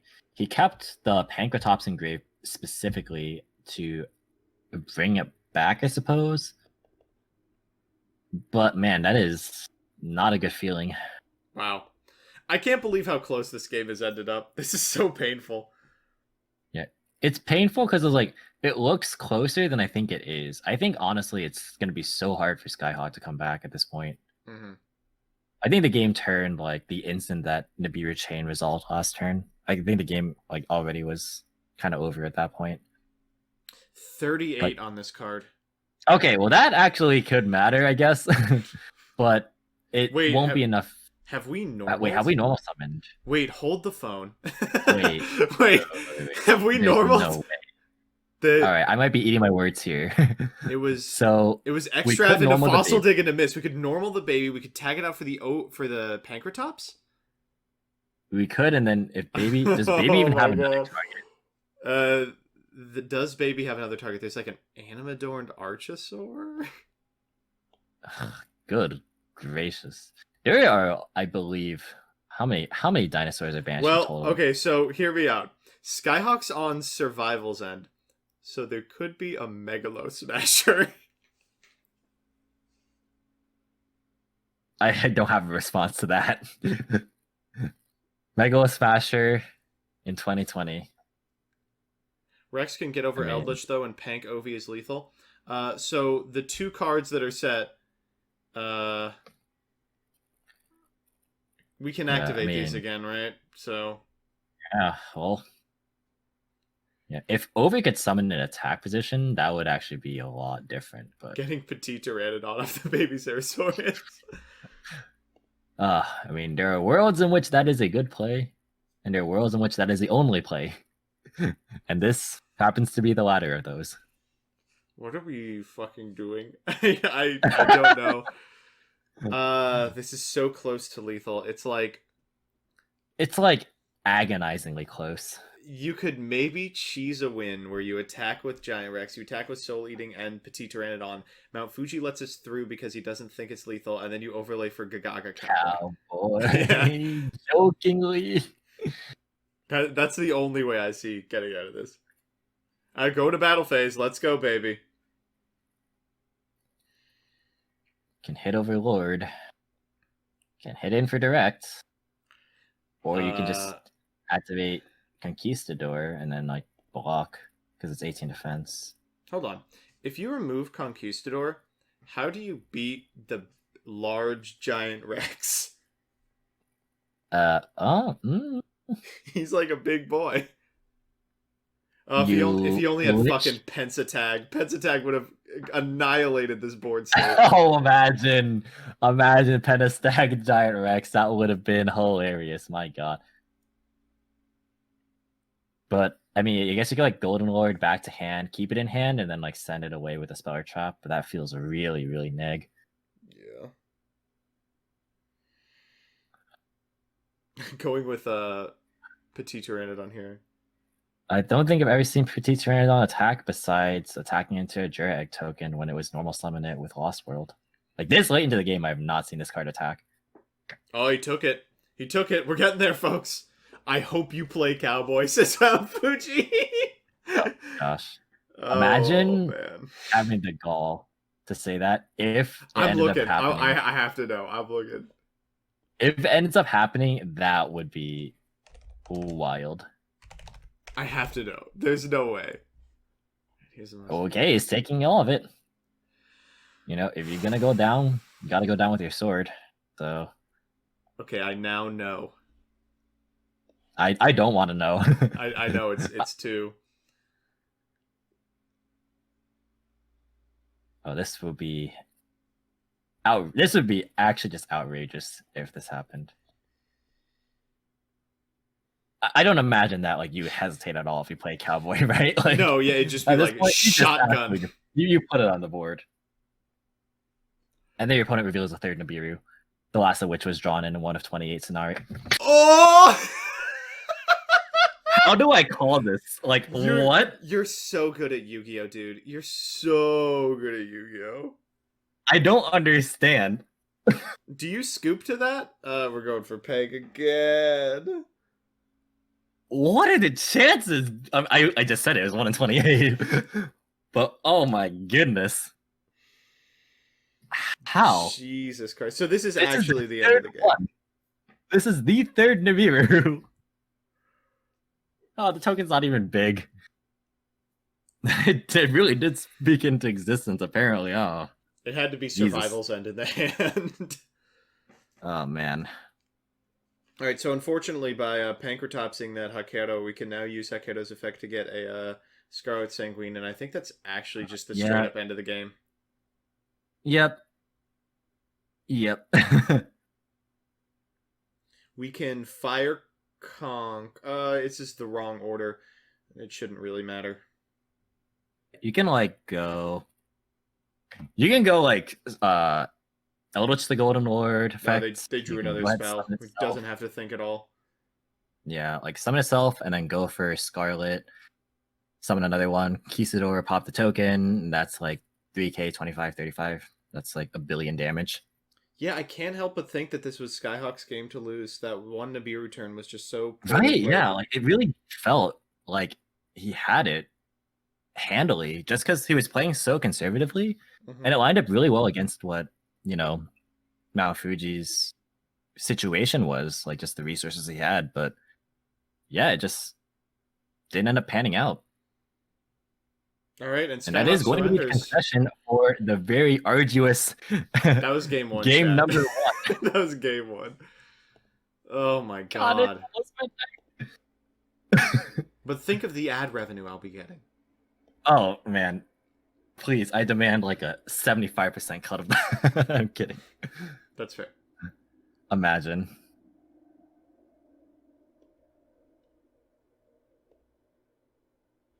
Game 1? Yeah. Somehow this was game 1. Mm-hmm.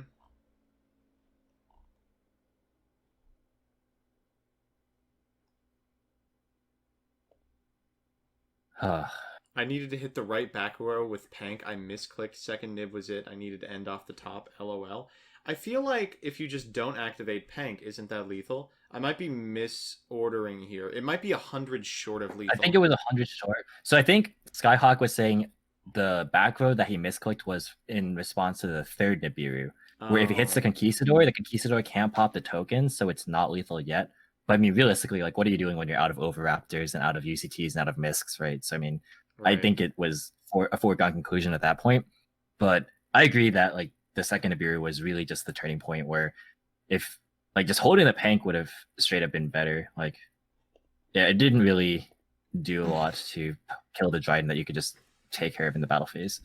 All right, well, time for game 2, and this time we've drawn Lost World. We'll go Lost World, normal summon Overraptor. Fuck me, how does he always draw it? Yeah. I do like that he's opting to go first, at least in these control matchups. Just establishing board presence is very, very necessary. And I think it's possible he might have misjudged. I mean, I really heralded Skyhawk's play last game, but I think it's possible he might have misjudged his role in this matchup, right?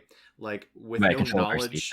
Right, and with no knowledge of what Mount Fuji is playing, he might have been like, oh, like this is a Zodiac list, which Dinosaur occasionally is a more competent control deck than, not a Zodiac Eldritch list, which probably we're not going to win the grind game.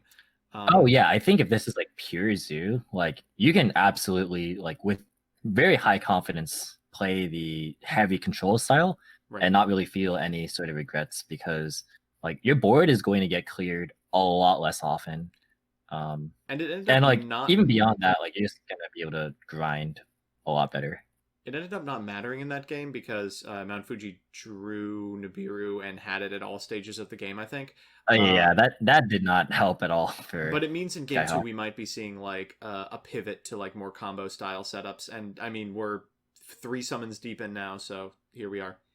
You know, it's interesting that I was kind of saying earlier that like, oh, people often side out Nibiru in this matchup, and it ended up like actually being game winning on multiple occasions there. Mm-hmm. The first one was dropleted away, but the second one was absolutely just the turning point. Mm-hmm. And of course, when you droplet the first Nibiru, you kind of got to be scared. I do wonder, like, if you're in Fuji's mindset, like, do you go off of just results-based evidence and be like, wow, it actually did really well that game, maybe keep it in, or do you go off the theory where it's like, oftentimes it's not live and side it out anyway? Well, Fuji's really good, so I think they will probably board it out. Yeah, I'd imagine. Oh, wow. Oh, wow. Oh, my God. Jesus Christ. Well, that is a hand. So what's interesting to me is why we didn't go for Secure Gardener and banish the nib. Reason to banish the nib? That's what I'm trying to figure out right now, because like there has to be a reason why you don't go Secure Gardener. Do they have a plan for the Animadorned Archosaur? Do they think maybe maybe you want to specifically go for a Link 2 because Secure Gardener can't be used as like material. Here's the Link Revo. What do you make is the question. No, that's it. Just wanted to preserve the link repo. Oh. Strange. Well, that doesn't stop Zeus if Borbo is the attacker. Yeah. That's a little interesting to me. I'm not sure. Tanky's a good one. Okay, so there is a Zoo play. Going for Blade. Yeah, a lot of people like generally in this deck like search Ram instead, just because like Ram plays around like Chuche, Imperm, like all these cards, but there's no artifact. Wow, Link Spider because you're playing Eldritch anyway. Yeah. Oh, that's really solid. That's hilarious, yeah. And what's cool is that this makes Asa plays really, really nicely as well. Because Asa is like a really sick card in this deck, just because like it floats into Zoo. Like usually it's good in like the mirror, because like you can take their Dryden and stuff too. But here you can take babies, I guess, and ladder up if you play like Unicorn or like Access Code. The like the Asa lines have been absolutely stellar. Like just watching people innovate with that card, I'm like, oh, that is game-winningly strong. Yeah, that card is like the Charmer cards, like the Link 2s are really good. Like Hida was crazy, yeah. It was a very integral part of like toss format for sure. It was. I remember thinking really when the Earth one comes out, it's going to be like warpingly strong, and then it came out, and of course, at a time when everyone was playing stuff so far beyond what Hida could do. I'm glad to see that Asa is like finding homes. I'm okay. I was gonna say I'm a little surprised that Fuji went for Third Blade until I saw the droplet. Yeah. All right, so Link Spider to the graveyard. Our dreams of Asa are dashed, but Dolka is going to be rendered useless here. Yeah, Dolka and UCT. So now, Jesus. Yeah, it's crazy. And what did we cycle here? I believe that was a Ram. It was a Ram, yeah. Ram. Wow, I wonder if you consider making Megaclops. The cool thing is that like by turning that token into Link Spider, it allowed you to pay the cost for droplets, so you can like turn off the monsters and keep the Zoo on board. Actually lost nothing for that droplets. It was the tanky. Yeah, it was actually just it was so free. My goodness, it was the freest droplet I've ever seen. And if you get to Borbo here and like follow up make Zeus, you are literally getting a 7/4/2. Yeah, you are one Wakero away from winning the game. Yeah. At that point, so looking very, very favored for Fuji here. Chat says another 40-minute game 2 and then another 40-minute game 3. Let's go. Let's not. Yeah, that I'm cool actually. I don't know if you guys can hear the resignation in Joseph's voice. Yeah, I'm losing it, folks. It's been 13 hours. Yeah. Luckily, I still got energy because it's only been like 3 hours for me, or like no 4. Reason to rub it in. Wow, it actually has been 13 hours and 9 minutes. Yeah. This has been a lesson in hubris. We will not be doing another 256 event. That was stupid. Yeah. Didn't even get the largest online tournament, only the 3rd largest. What would the largest would have been like 580? I'm not doing that shit. Yeah. What, you're telling me you can't outdo the Crush Card Cup in one day? Oh, the Crush Card Cup, by the way, was played over like 18 weeks, and I remember I had done this a couple of times, and Simo was like, I want to do one of mine. And I said, sure. And he said, what should I do? And I said, you need to set a player cap. And he's like, well, it's played over a week, so I'm not going to. And then he texts me, okay, I left it open for an hour while I went to the store, and 2,000 people entered. I was like, what did you expect? Yeah, like, I don't know, like, how many? He has, like, what, 250k subs? Yes. Like, I don't know. I think at the time he had like 180, and it was like, yeah, I think that's it. Too much. Giant Skyhawk says, you can have it. I haven't slept in 36 hours. Skyhawk, go to bed. Go to bed. Top 4 is nothing to shake a stick at. Yeah. Congratulations to Giant Skyhawk on the 3rd, 4th, and congratulations as well to the other Zoo Lich player, JMT Numbers, on the 3rd, 4th place as well. However, we now have your final round duelists. Basam Steel on Dragon Link, and Mount Fuji on this Zodiac Eldritch Nightmare. It has been a long 13 hours, but we are finally here. The last match of the day, Mount Fuji making his three-peat appearance in finals, playing Zodiac Eldritch versus Basam Steel on Dragon Link. I am so excited to be casting this with my good pal and otherwise unremarkable individual, SirEmanon. How are you doing today? Doing pretty unremarkably. But this has been a pretty good showcase of surprisingly a lot of very strong like meta interactions, and then just an absolutely absurd Unchained matchup. But yeah, a lot of really good entertainment value as well as a lot of pretty high level gameplay as well. Yeah, we've come all the way from a top 16 that included 7 zoo decks of different variations, 3 Dragon Link, 2 Prankid, and some one-ofs of Unchained, Mech Knight, Dino, a big pile, and some more zoo. Unfortunately, all the VW ended up on the periphery. I think 17th and 20th were both that. But an incredible showing from some really, really good pilots, and some really, really bad decks that squeezed into Top Cut. Pour one out for Prankid, not the Tier 0 super threat we all expected, I think. Well, it came closer than maybe someone had expected, especially given the results of like the LCS and stuff. But I mean, granted, I think the biggest surprises to me personally were the complete lack of Virtual World and Infernoble both. Just not showing up, and both decks were both like projected to be very strong. So a little surprising to see just the complete absence of those in Top Cut. All right, we're gonna fire off this copy of Striker Dragon, and I mean, this is hard. You want to do as much of the combo as you can, but 5 back row. Yeah, that is going to be really, really tough to chew through. Like, even with a deck that is as sticky and that has a capacity to just throw everything at the wall as Dragon Link, there comes a point where sometimes you just gotta hope that they don't have all the answers. And I mean, this is a deck that theoretically could be missing critical pieces. There's not a super great way to get a Scarlet Sanguine on your side of the field, so maybe you're just kind of hoping that they've blanked on a whole bunch of Golden Land spells and traps. Seems unlikely, but possible.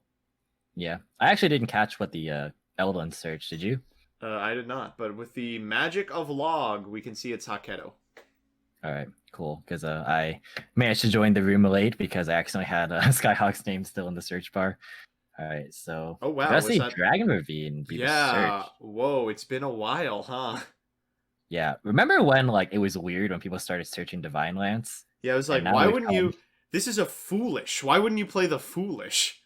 Yeah, why would you play the foolish over the card that is literally a +1 that summons the most busted Link 2 currently available? Yeah, and of course people figured out that pretty quick. Yeah, that's marginally better. Yeah, Ravine is like really dropped off in like the 40 card lists, which most people are running 40, but this player is running somewhere in the neighborhood of 51, I think I counted earlier, or 52, somewhere around there.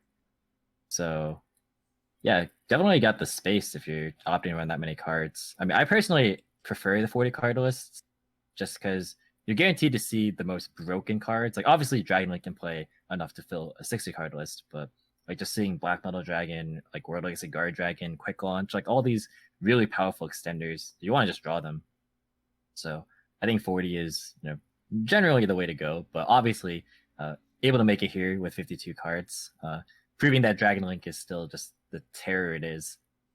Oh yeah, I mean, it's weird because obviously the deck is strong, but every so often there's like 2 weekends in a row where people just don't play it because they're bored of it, or the people who do play it aren't super practiced in the combos, and you just think, is Dragon Link actually only okay? Is it like maybe tier 1.5? And then you see a performance of someone who knows what they're doing, and you're reminded that no, this deck's insane, and probably should be hit in a couple of days. Yeah, this is like the first deck I think in recent memory where people literally have stopped playing it because of just fatigue. Yeah, they're just bored. Like it like as somebody who also stopped playing the deck because I got bored of it, Like, it is excruciatingly tiresome to play after about 5 matches. Yeah.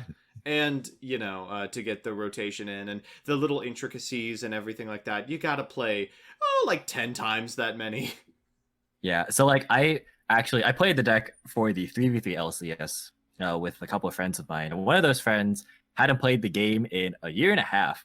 Mhm. So I had to reteach him pretty much the entire intricacies of the meta. And I was basically doing it all via like the best decks of the format. And this was prior, of course, to like Phantom Rage and stuff. So in showing all the choke points of Dragon Link, I got really, really tired of just playing it over and over again. Especially because he was on Striker, so I had to play against 20 hand traps every game. But, Chat says we could have had Unchained. This is actually, Dragon Link is the only thing that prevented the Unchained in finals. His bracket otherwise was literally all Zoo. oh wow! And you got to think, like, if that obstacle was taken care of, that could have been a very clean ride to the final or to the championship. Crazy. Taking a long time on these Lev picks. Well, yeah, it has to be a response because obviously Levy doesn't target. So yeah, Mount Fuji just thinking of what he wants to chain to that, and that's going to be a hit Cosmic and Wakero. Wow. This is pretty rough. I mean, if you chain the Scarlet Sanguine, you have the option of sending the Golden Lord and like blanking the Golden Land spells and traps, but still decides to just go for the back row. Says, what, you're going to have one piece of interaction max? I'm Dragon Link. Like, I think I'll play through it. Yeah, and you can see the Cosmic was held because he probably had to read that the Divine Lance was already hard drawn, so he's probably holding it for that. Mm-hmm. But now that that's out of the way, Divine Lance is clear and free to kind of just do whatever. And the Walkero is like the most optimally used for Martial Metal Marcher, just denying the target. So both of those being completely taken care of off just the levy. Oh wow, and no Divine Lance either. I kind of like a lack of Divine Lance because it puts you so wow, normal summoning effect failure to make Hauka Fibrax hilarious. But it puts you so weak to Conquistador specifically. Like if they conk your monster in response, you probably have to pass from that position. Yeah. I kind of do like this though, because like Ravine is inherently worse in terms of just general card economy, but it also helps you lets you play through spots kind of like this, where you get to maneuver your cards in ways that the rest of the deck doesn't natively offer, because the deck cut pretty much all of its foolish type cards. So if, like you can reintroduce those. Oh wow, going for Violent Cube. Bylon. Insane every time they go for Bylon and are never ever punished. Never punished, yeah. It's kind of wild. But I mean, it's kind of like the ebbs and flows of just the way that the deck is kind of shaped up, I guess. So buy it now. So gonna go for Living Fossil. It'll be interesting to see how we're gonna be clearing this levy. Can't imagine it'll be that difficult, but it is a little bit in the way at the current moment. Like if we're looking at Guard Dragon arrows. Well, speaking of that, there it is. It still is kind of crusty, right? You have to special summon back the Tracer, and then there's not like a clean move here. So what is a strong level 12 synchro that we can play? Geomathmech Final Sigma we saw today out of in the main monster zone. Yeah. It's got 3,000 attack. It outs Eldritch. What more do you want? Dude, oh man, I all right, couldn't have thought it better. Wow, going for Pissy first and then moving it. We really are just trying to hold the resources as long as possible. I mean, to be fair, you can like convert the fiber, the Pissy, and the Levy into a Boros Sword, and then make LP with whatever you bring back off Pissy, which is okay. Yeah, that's pretty dope. And you do get your combat step, so I mean, realistically, we're probably trying to kill here. Yeah, I mean, you have Herald on board. Like the only way you lose is like Interruption plus Nibiru. Which, if anything, if the last match was anything to go off of, we can't really count that out of the realm of possibility, but yeah, Nibiru has been glued to Mount Fuji's hand. It is remarkable how many times we've seen that card. Just in general, this entire tournament, like that the Prank Kid versus Zombie match as well. Just infinite Nibirus. That match I would like to scrub from my mind. Thank God. That was round 8, right? It's not making it Yeah, into that the was the first VOD. round I've casted tonight. Oh, thank God. Okay. It feels like an eternity ago at this point. Yeah, it was like last week, maybe. Yeah. Oh gosh. Okay, so now we're summoning Tracer. That pops the Whirly Cigar Dragon. You can go for Easy Savage here. I mean, we will see what ends up happening. It's got to be something crazy. It's gotta be torrential. It is There's Conk. Conquistador.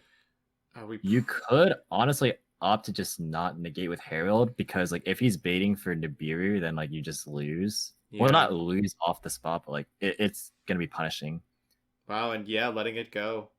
You just let this go. I guess the Savage is not long for this world. Oh, sending the Boral Sword instead. Sonic Sword. So if there is a way to revive or like go for a Striker Dragon, you can Striker Dragon back. And we Or have Striker the Dragon. Chaos Dragons, so probably. Yes. Target the Recharger and then Recharger, bring back Boral Sword. Wow. That's a play that people should be aware of. That didn't even occur to me, yeah. Yeah, because like people think that like, oh, get out the Boral Sword. Like people are afraid to link away Boral Sword for like Seal if they have to, because that's come up for me. Or even like Union Carrier, but like you can easily just bring back Sword at any point if you play Striker. That's why I like 3 Striker. I like just always having access to it. I really like it. Recharge is broken. Yeah. And I think this is the end of the game, right? It has to be. Did he add back the Recharger? He did, yeah. Yeah. Imagine you use it right now. Oh no, going for the Lev first.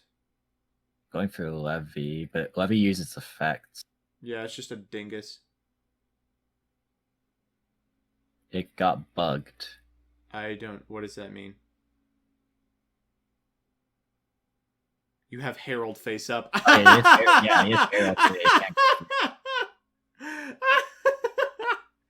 Everyone messes this up. Both casters, the Dragon Link player. Yeah. Oh, Completely missed it. Oh, jeez. Yup. No, that's right. Huh. Well, this is very, very awkward. Well, I mean, it's still a lot of damage. I mean, good news is you can go Seal, which is fine. The token is a light, however, so not really gonna be able to go for Buster Lock, I don't think, unless you have another extender. Yeah.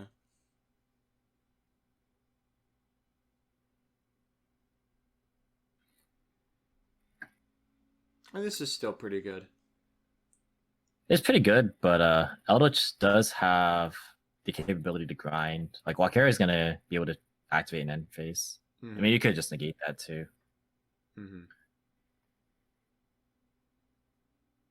Is it? So It's Wakedo and Conk, right? That's kind of crusty. Dillingerous. Conk was really used. Oh, he's going Dillingerous. Interesting. Dillingerous then Seal. To what end? Dillingerous No pass. Seal. Cool. All right. Wonder why not going for Seal there.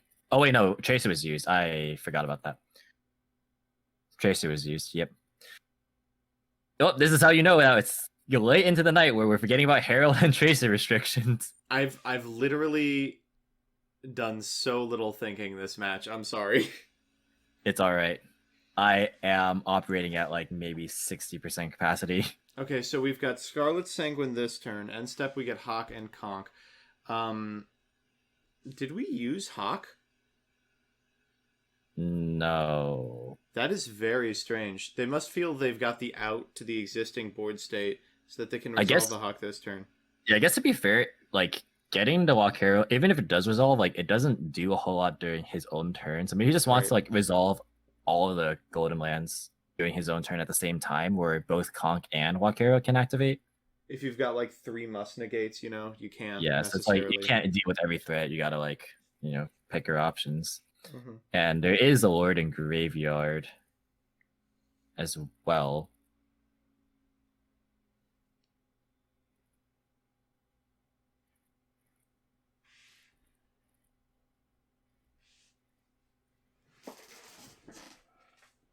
this is pretty interesting For because sure. there is not a zoo that we can see.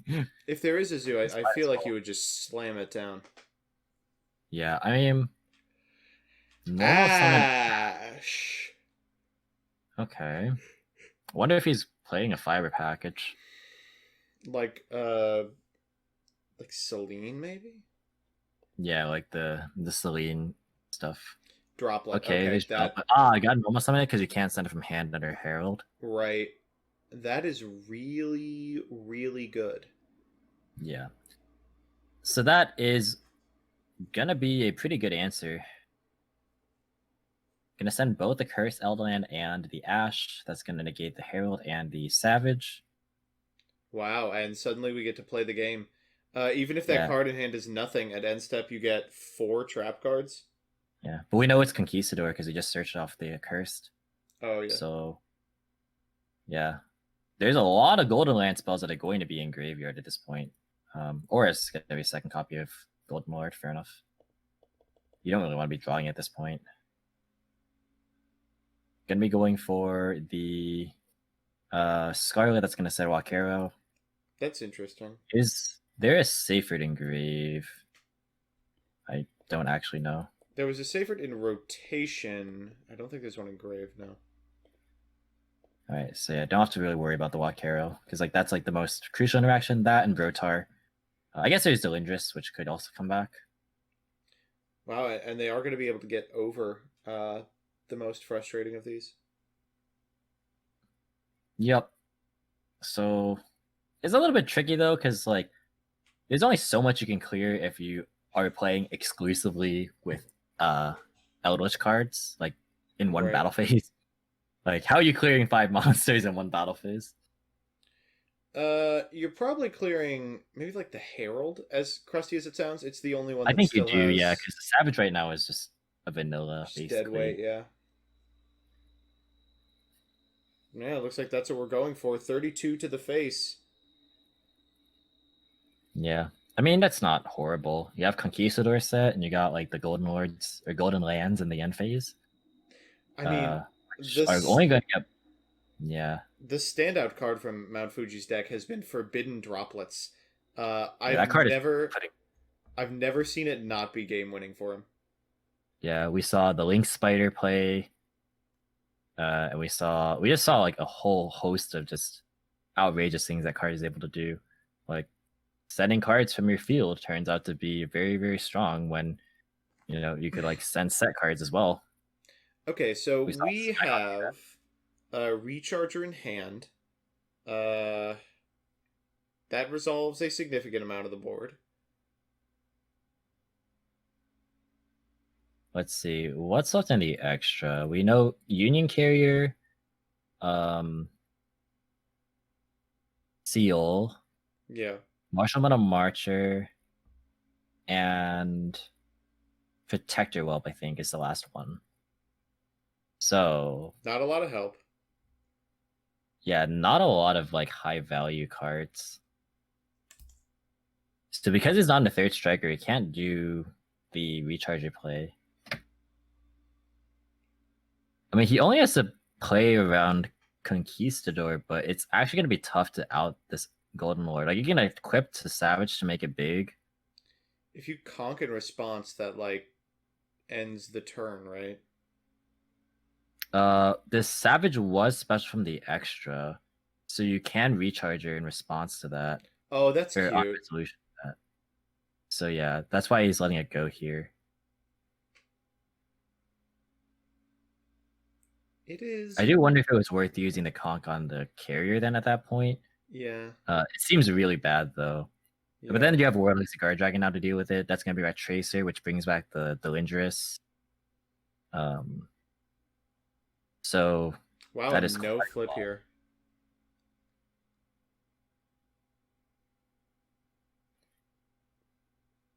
Let's see what ends up happening. I mean, this is cool, but like, what's the end goal, really? Yeah, I mean, The payoff here just seems so minimal. like the Eldritch rotation is far from ideal right now Yeah. because like you have double Scarlet sets. That's not really paving the way for a lot of meaningful interaction at this point. So it's gonna be tough because there's like Protector, Marshalman, Marcher, and I forgot the other one already. Nice. I mentioned it earlier and I already forgot.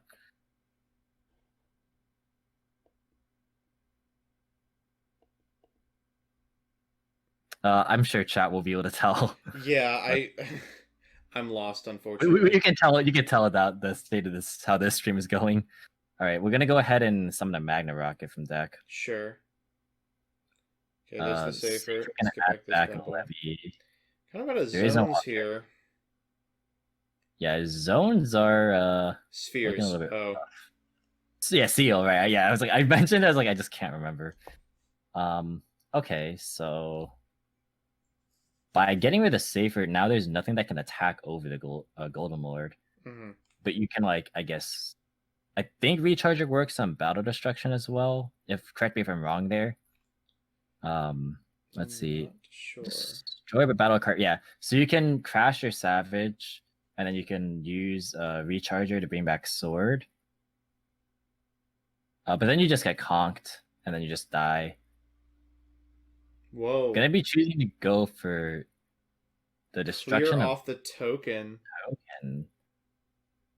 Oh, that's so scuffed. Is there a Rotar? This is very weird. So the play is the Recharger, right? Yeah, Recharger bring back Sword, but you get conked and you can't out it. And then you have what's it called?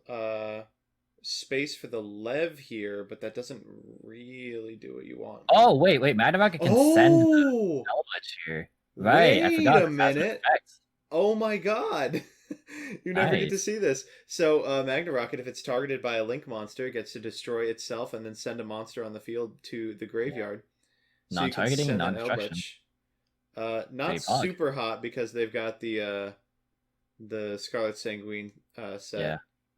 I mean, we really did not accomplish anything during this battle phase, really. And even if in main 2 we go for the Lev, which is probably what's going to happen, the rotation is in. Yeah.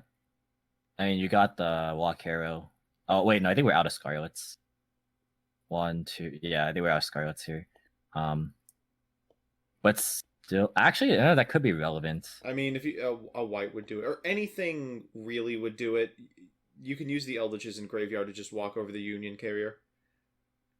Yeah. These are only at 800. So there's nothing that is good to make here if you're Basam Steel. There's pretty much nothing to make. We're trapped with this Union Carrier. Oh, and geez, the pass. Levy Levy banished 3 darks. Yeah, and that's going to be the concession. Concede. Wow, that's rough. I know it's a long, drawn out game, but I honestly wouldn't have scooped there because even though a lot of things weren't going well, you still have a lot of just big monsters on board. Wait, aren't you just dead to summon Eldritch from graveyard attacking a Union Carrier? Oh yeah, that's right. You have only 800. I was like, Jesus Christ. Yeah, sometimes we're taught too much about that whole life points don't matter thing, but they definitely matter when they're that low. All right. Final poll of the night. Who is winning finals? Only one game stands between Mount Fuji and the ultimate title of actually winning one of these. I think Basam Steel is also a repeat second place person. So, one of them has to walk away with the W. Yeah. Oh, okay, wow. So the way that this ends in a draw is it's game 3, and then one of them sides in a cubic. Yeah. And then you cubic burn with the big guy. And then both players take lethal damage. Into cubic? GG. No re. What 15 cards can you put into your side deck that let you side into cubic? Imagine thinking that you're a Chad enough to side into Cubic and only abiding by the 15 card maximum limit. You just side a full deck at that point. Okay, the normal summon of the Dragon Buster Destruction Sword. That is a Here we go. not ideal start, but it gets the job rolling if you have an extender, I guess. So.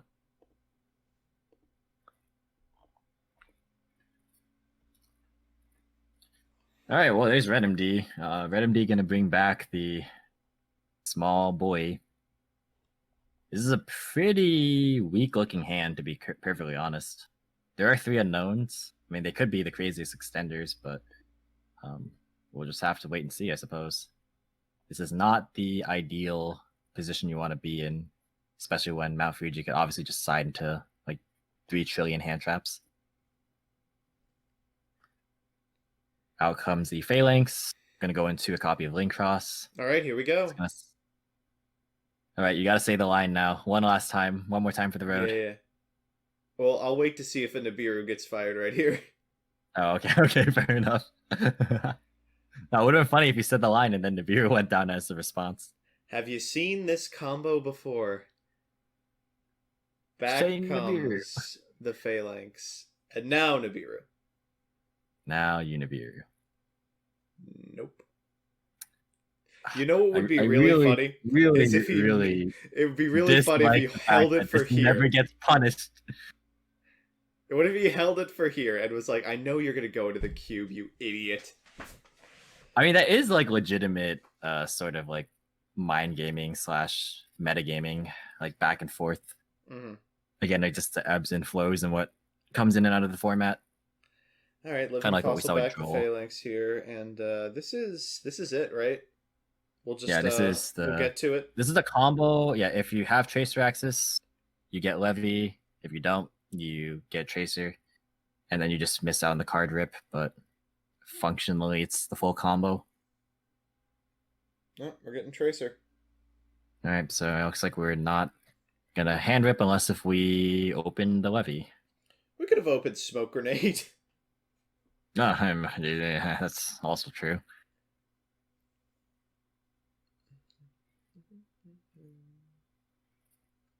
Striker here. All right. Dillingerous hitting the field. That flex slot has not looked very good yet, but this might be the time that it does. Yeah, here you can go summon Tracer, summon Dill, go Carrier, Tracer Pop Boot, go Savage. Savage equip, then Carrier equip. That's like what you're supposed to do with Dill, but like you don't need Dill for this. Yeah.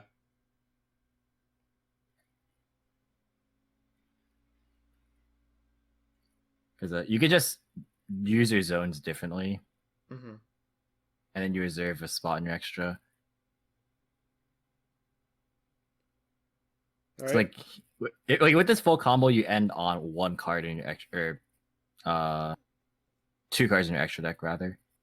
And it's the extra striker and he's not on 3rd striker. He's on right. It's wow, we are blanking. It's sword and yeah. Wow, I am absolutely dead inside. Wow, you know going for the Lancia! Oh, going for Lancia. That's nice. I like that. All right, it's good in this matchup too. You can go for the balance with the seal, and that's really good.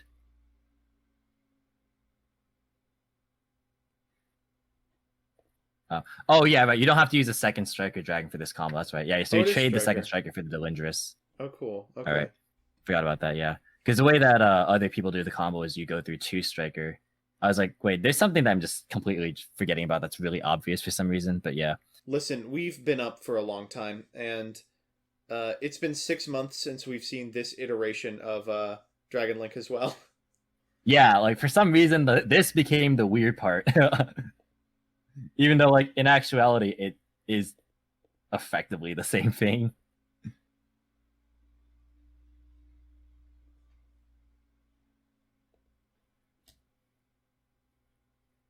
So, oh, here is Kaiju. There's the boy. Oh, no. And we've seen Mount Fuji walk around with these cards all day, just spilling out of his pockets, spaghettiing everywhere. Geez, the kaiju have come in so absolutely clutch. Usually you want something to do afterwards, but setting 4 is pretty good as well. So the funny thing is that if we ever manage to bring back Dragon Buster Destruction Sword, we could like use it to equip. Like if you could like recharge it, bring it back. I don't think that is likely. Yeah, if we didn't have to start off with it, it would be better. Like just saying that we could Union Carrier it now, that would have been like pretty good. Mm-hmm. Interesting to, I guess, hold the bounce of Seal, which I guess is fair enough. Carrier gonna go ahead and target itself. That's gonna Here comes equip the safer. Yeah. And we didn't ever get a Levy access, I don't believe. No, we're missing Levy. Holy! Wow! He said, "Caution to the winds. I'm just making Boral Sword." This is what happens when you scoop up your hands, or scoop up your cards in both your hands and just chuck them out the window. This is how I play Dragon Lake. I go, I don't need to read anything. Let's just make Boral I think Sword. we've all gotten tired of this right now. If they have it, they have it. Yeah. Honestly, I wouldn't blame you if you chose to just try and end the game as fast as possible if you've been up for the entire tournament, which you have been if you're in finals. Mm-hmm. So you know what? I respect this. Yeah. Is it good? No, probably not. But is it funny? Man. Ash on Blossom. the Tracer. I think you're probably okay with that. I mean, yeah. Sure. I mean, we could still go Recharger, and we can like Recharger back, or sorry, Striker, and then Striker bring back Recharger. That can get back Red MD. And it really feels bad, not only using... Or we can normal summon Skullmeister. We really have thrown all caution to the wind. This, I just don't know what to say. Okay, Savage is back out. Yeah. We are equipping a Hulk or something. Normal summon Meister. This has been a game. I actually have summoned Meister more times than is probably expected. Oh my god. Like that card having 17 attack is like just so random. Conk is maybe fine. Yeah, the Sanguine though we're gonna negate. You, Oh, okay, you just Ash ashed it. even. Jeez. Heck, okay. Now the other two sets can be answered by the other negates. I Oh, was you gonna got say, Droplet. where's your forbidden Droplet now? But this can be responded to because there's no monsters ascend. Do you herald this? Do you think? Konami releasing dog shit. I mean, might as well go for it. Oh well, now I yeah, do. okay, all right, yeah. Now you definitely do. I was like, well, what if the last card is like another Sanguine and they hold it and but they sent it, so. All right, so now we do. Does Steel have a monster that is over 1800 attack to clear this Conquistador? It doesn't even have to be over 1800, right? It's got to be close. It's got to be enough to be Savage plus Sword plus that monster. Yeah. So what? 1350. Yeah, this is smart. The sword would be on 3250 if it attacked first. You always want to move this, yeah. Gonna move the Savage. All right. Oh my god, we don't have it. Are you fucking with me? We don't actually have lethal. This is the end of days. This is lamentable. Oh god. Okay, well, I think there's only one golden land here, so we could just keep them off of Eldritch forever.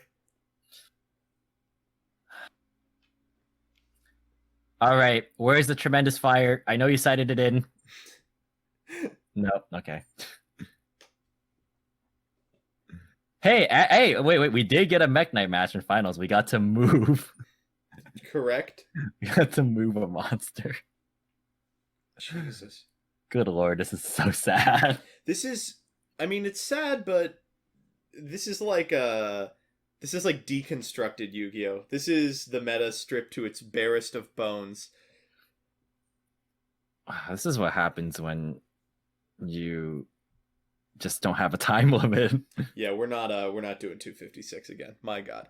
I mean, what's frustrating to me is that this isn't even that ridiculous, right? Right? Like, yeah. It's like this took 14 hours. It was 12 rounds. So that makes sense. Yeah, like it's not even by virtue of like massive delays. It's just this was a slog fest and a half. It just took forever. There's too many people in it. Oh my God. If you have over 125 people, you should have to do a 2-day event. That's my new law. Yeah, I don't know. I honestly have no idea why you thought this was a good idea.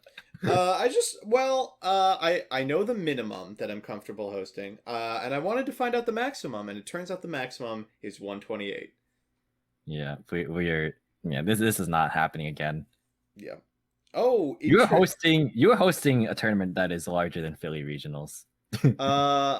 It's comparable. Well, in terms of number of rounds, not people, but yeah. I was like, Philly Regionals will get to like 400. Yeah. I know. Well, actually, some of them will get towards 700. It's like they have to get that high so I can get my invited top 48.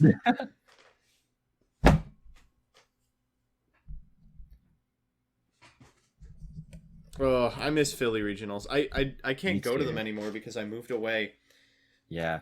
I actually, okay, this is going to be a really funny story, but like, this was back in like 2018. I actually saw you at a Philly Regional. Holy shit. And like, you're at like somewhere in the neighborhood of like 1,500 subs or something at this point. Uh-huh. And I thought, oh my God, he's like such a big Yu-Gi tuber. I'm like too afraid to like say hi to him. So I didn't. Wait, at 1,500?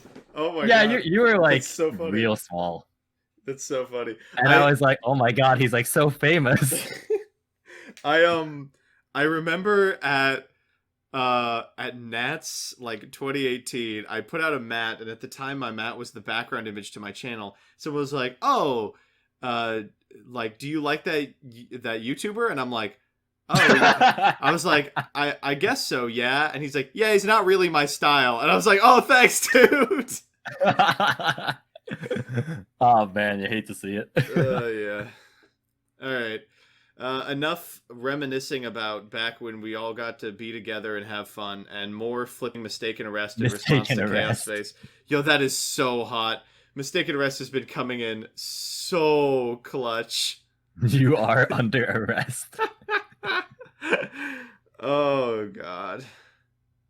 Oh, man. Well, don't need to find anything off Chaos Space if Black Dragon Collapse Serpent is in your opener. You gotta be kidding me. It's fucking crazy. It's not even never fantastic. Never ever punished. You do what? You go into Striker, you can't add Boot Sector launch. Oh, well, you have Noctivision too, so maybe... Yeah. Well, I mean, Romulus does next to nothing here, and you weren't able to search Wyver Burster. Like, this would have been Chainlink 3 instead of a Chainlink 1. But you can use Chaos Space because Gamma is a non-normal summonable monster. Man. Is Mistaken Arrest coming back? This is a sweet card. Yeah, I mean, it's the DD ground for searchers. So, I mean, I do like... I mean, I do think that cards that are just flip him and no counterplay whatsoever, like, just so strong. Oh, yeah. I think it's, like, not great card design, but... like, is the card design good? No. Are they powerful and I love playing them? Yes. Are they satisfying to flip up and just be ignorant? Like, yeah. Wait, well, hold up. We are going for the effect of Protector Whelp. Yo, this sends the Dragon Buster Destruction Sword. Yeah. And then... You wordlessly Guard Dragon it back. Like, and then you equip it. What's the next step? Or it's the 4th Dark Engrave because you needed 4 of them. I don't know. There it is. There's Dragon Buster Destruction Sword.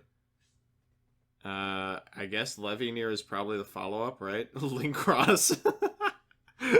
Sure. Okay, legit question somebody was asking is what's the advantage of mistaken arrest over Droll? Droll permits your opponent to get one search off first, and also you can chain this to a search effect as we just saw. So like with Droll, you would have gotten the search and then had to drop it. Whereas with arrest, it just stops the search entirely and prevents further searching. I'm Living interested. Fossil, Where are Hard we Drawn. going, by the way? Where are we going with Wait, this? I did say that we were going to reborn this card. But like, what is the end goal here? Okay, here's Dryden. Obviously, Funny. we're gonna pop the Dragon Buster Destruction Sword. I'd imagine. What do you have a Nope, nothing. Just gonna let it happen. This is where you chain Pianissimo. We were just firing these cards into the wind. There was no game plan here. You didn't want to pass turn. Listen, we're at a point where brain power is very limited in short supply. Well, But we haven't normal summoned yet. no, don't summon this card. You can't add anything off it. No. We got a plan here. Well, explain to me the plan. Are we going into Pass. Romulus? Romulus with the link cross. Oh boy. There it is. And we have now gone to end phase and given our opponent another turn under mistaken arrest to destroy our black metal dragon. Why didn't we just pass? This is the 2020 version of Firewall Pass. Yeah, okay? This is... I don't know about this one. This might be fatigue, and it also might be a painful desire to not just lose, but... Oh, man. Make Verte Anaconda. Yeah. I think that this is very clearly just, please let me get some sleep. Yeah, and you are going to have the opportunity to do so.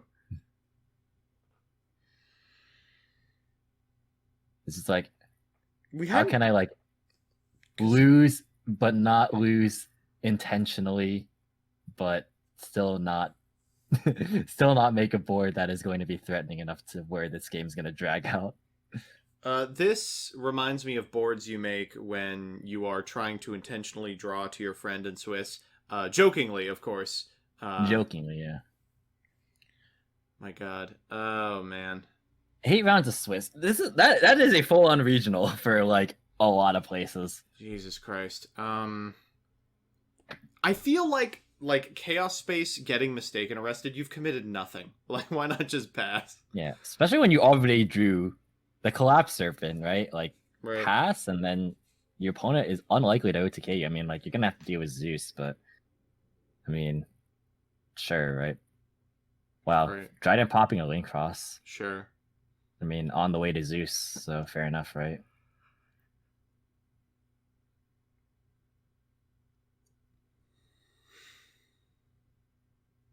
Ah, boy. Are we going Go to finally for get to see Shock Mega and Clops? Eye. We haven't seen Mega Clops yet. I feel like the deck is actually incapable of making it. Yeah, can't make it if you don't play it. Let me see if he's on it. I don't actually know. I mean, very high chance to just go Tiger Mortar to attach under Dryden. Konami releasing dog shit. Centrin Skyheart, thank you for the subscription. Ooh, the 3-month Yeah, advance. if you guys are subscription. enjoying the stream, please, if you're new, definitely give Mr. BT a follow and consider subscribing for more C moments. This would have been a better pitch like 2 hours ago. Now I think people are like, I'm just in it, dude. I just want to see the end of this set. Nah, this is where you get the pity subs. Yeah. The pity subs. Okay.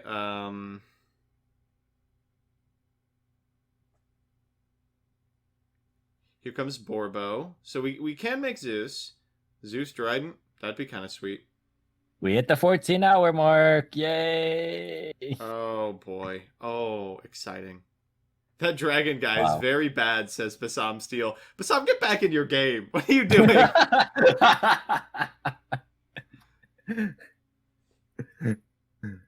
Well, when you are so resigned to your fate, I can't believe it. wow. Mount Fuji, after 85 attempts, is going to win a Quarantine series. Mount Fuji is the only one between us the players, and all of chat who's thinking clearly. 400 people in chat, and we're all like, I don't know. Everyone's fucking- brain is entirely shut off at this point, but he's playing like he just woke up. It's like their effects on 2 hours ago. Recharger.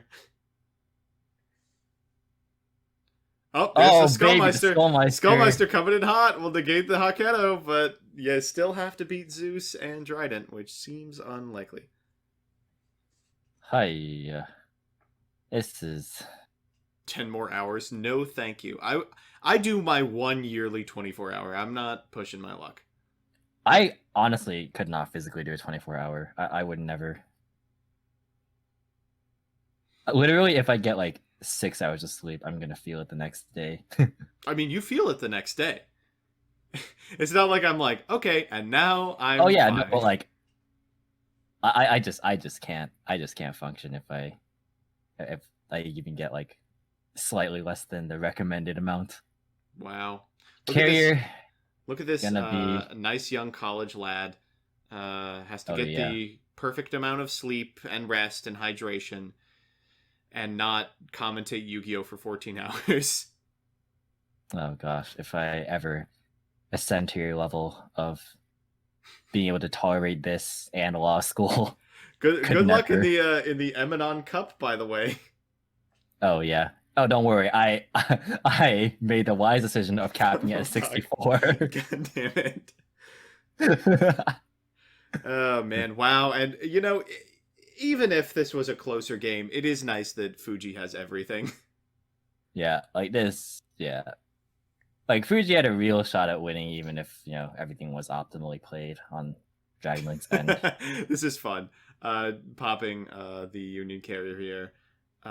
Safer does, I think, quite literally nothing, right? Nope. Oh my god, we're doing it. We're doing it, baby! The sad part is there's a chance that there is actually not lethal damage on board. No! Well, that is true, but realistically, what top deck could Basam Steel get? Vylon Cube? Yeah, it's Bylon Cube. A wise man told me, yep, cock. Beautiful. Alright, let's This go. is the high-level gameplay that we all... The high-level commentary that we all came here for. Oh yeah, for sure. Alright, so we're gonna go for Chakanine and reanimate the Derident. That's three Xyzs! Are we gonna see the Clops? Imagine turning your Zeus into a Clops. He's not on Clops, of course. Man, this is gonna be a terrible, terrible VOD to upload to YouTube. I hope that the comments are prepared for this. Can you smell that? No way. Please do not Tribute? No! No, it's the right play because it's lethal. It gets us out of the game faster. It actually is lethal. I'm flabbergasted. I don't need Zeus. I got Zeus. Holy shit. And the boy has done it. Oh my god. Mount Fuji has finally ascended to the role of Quarantine Series Master with Zodiac Eldritch, an 11th hour pick. Played beautifully throughout the tournament, but most beautifully in this final round. Basam Steel, the back-to-back runner-up. Woof. What an unbelievable series of events. And also there was a Torrential Tribute in this deck.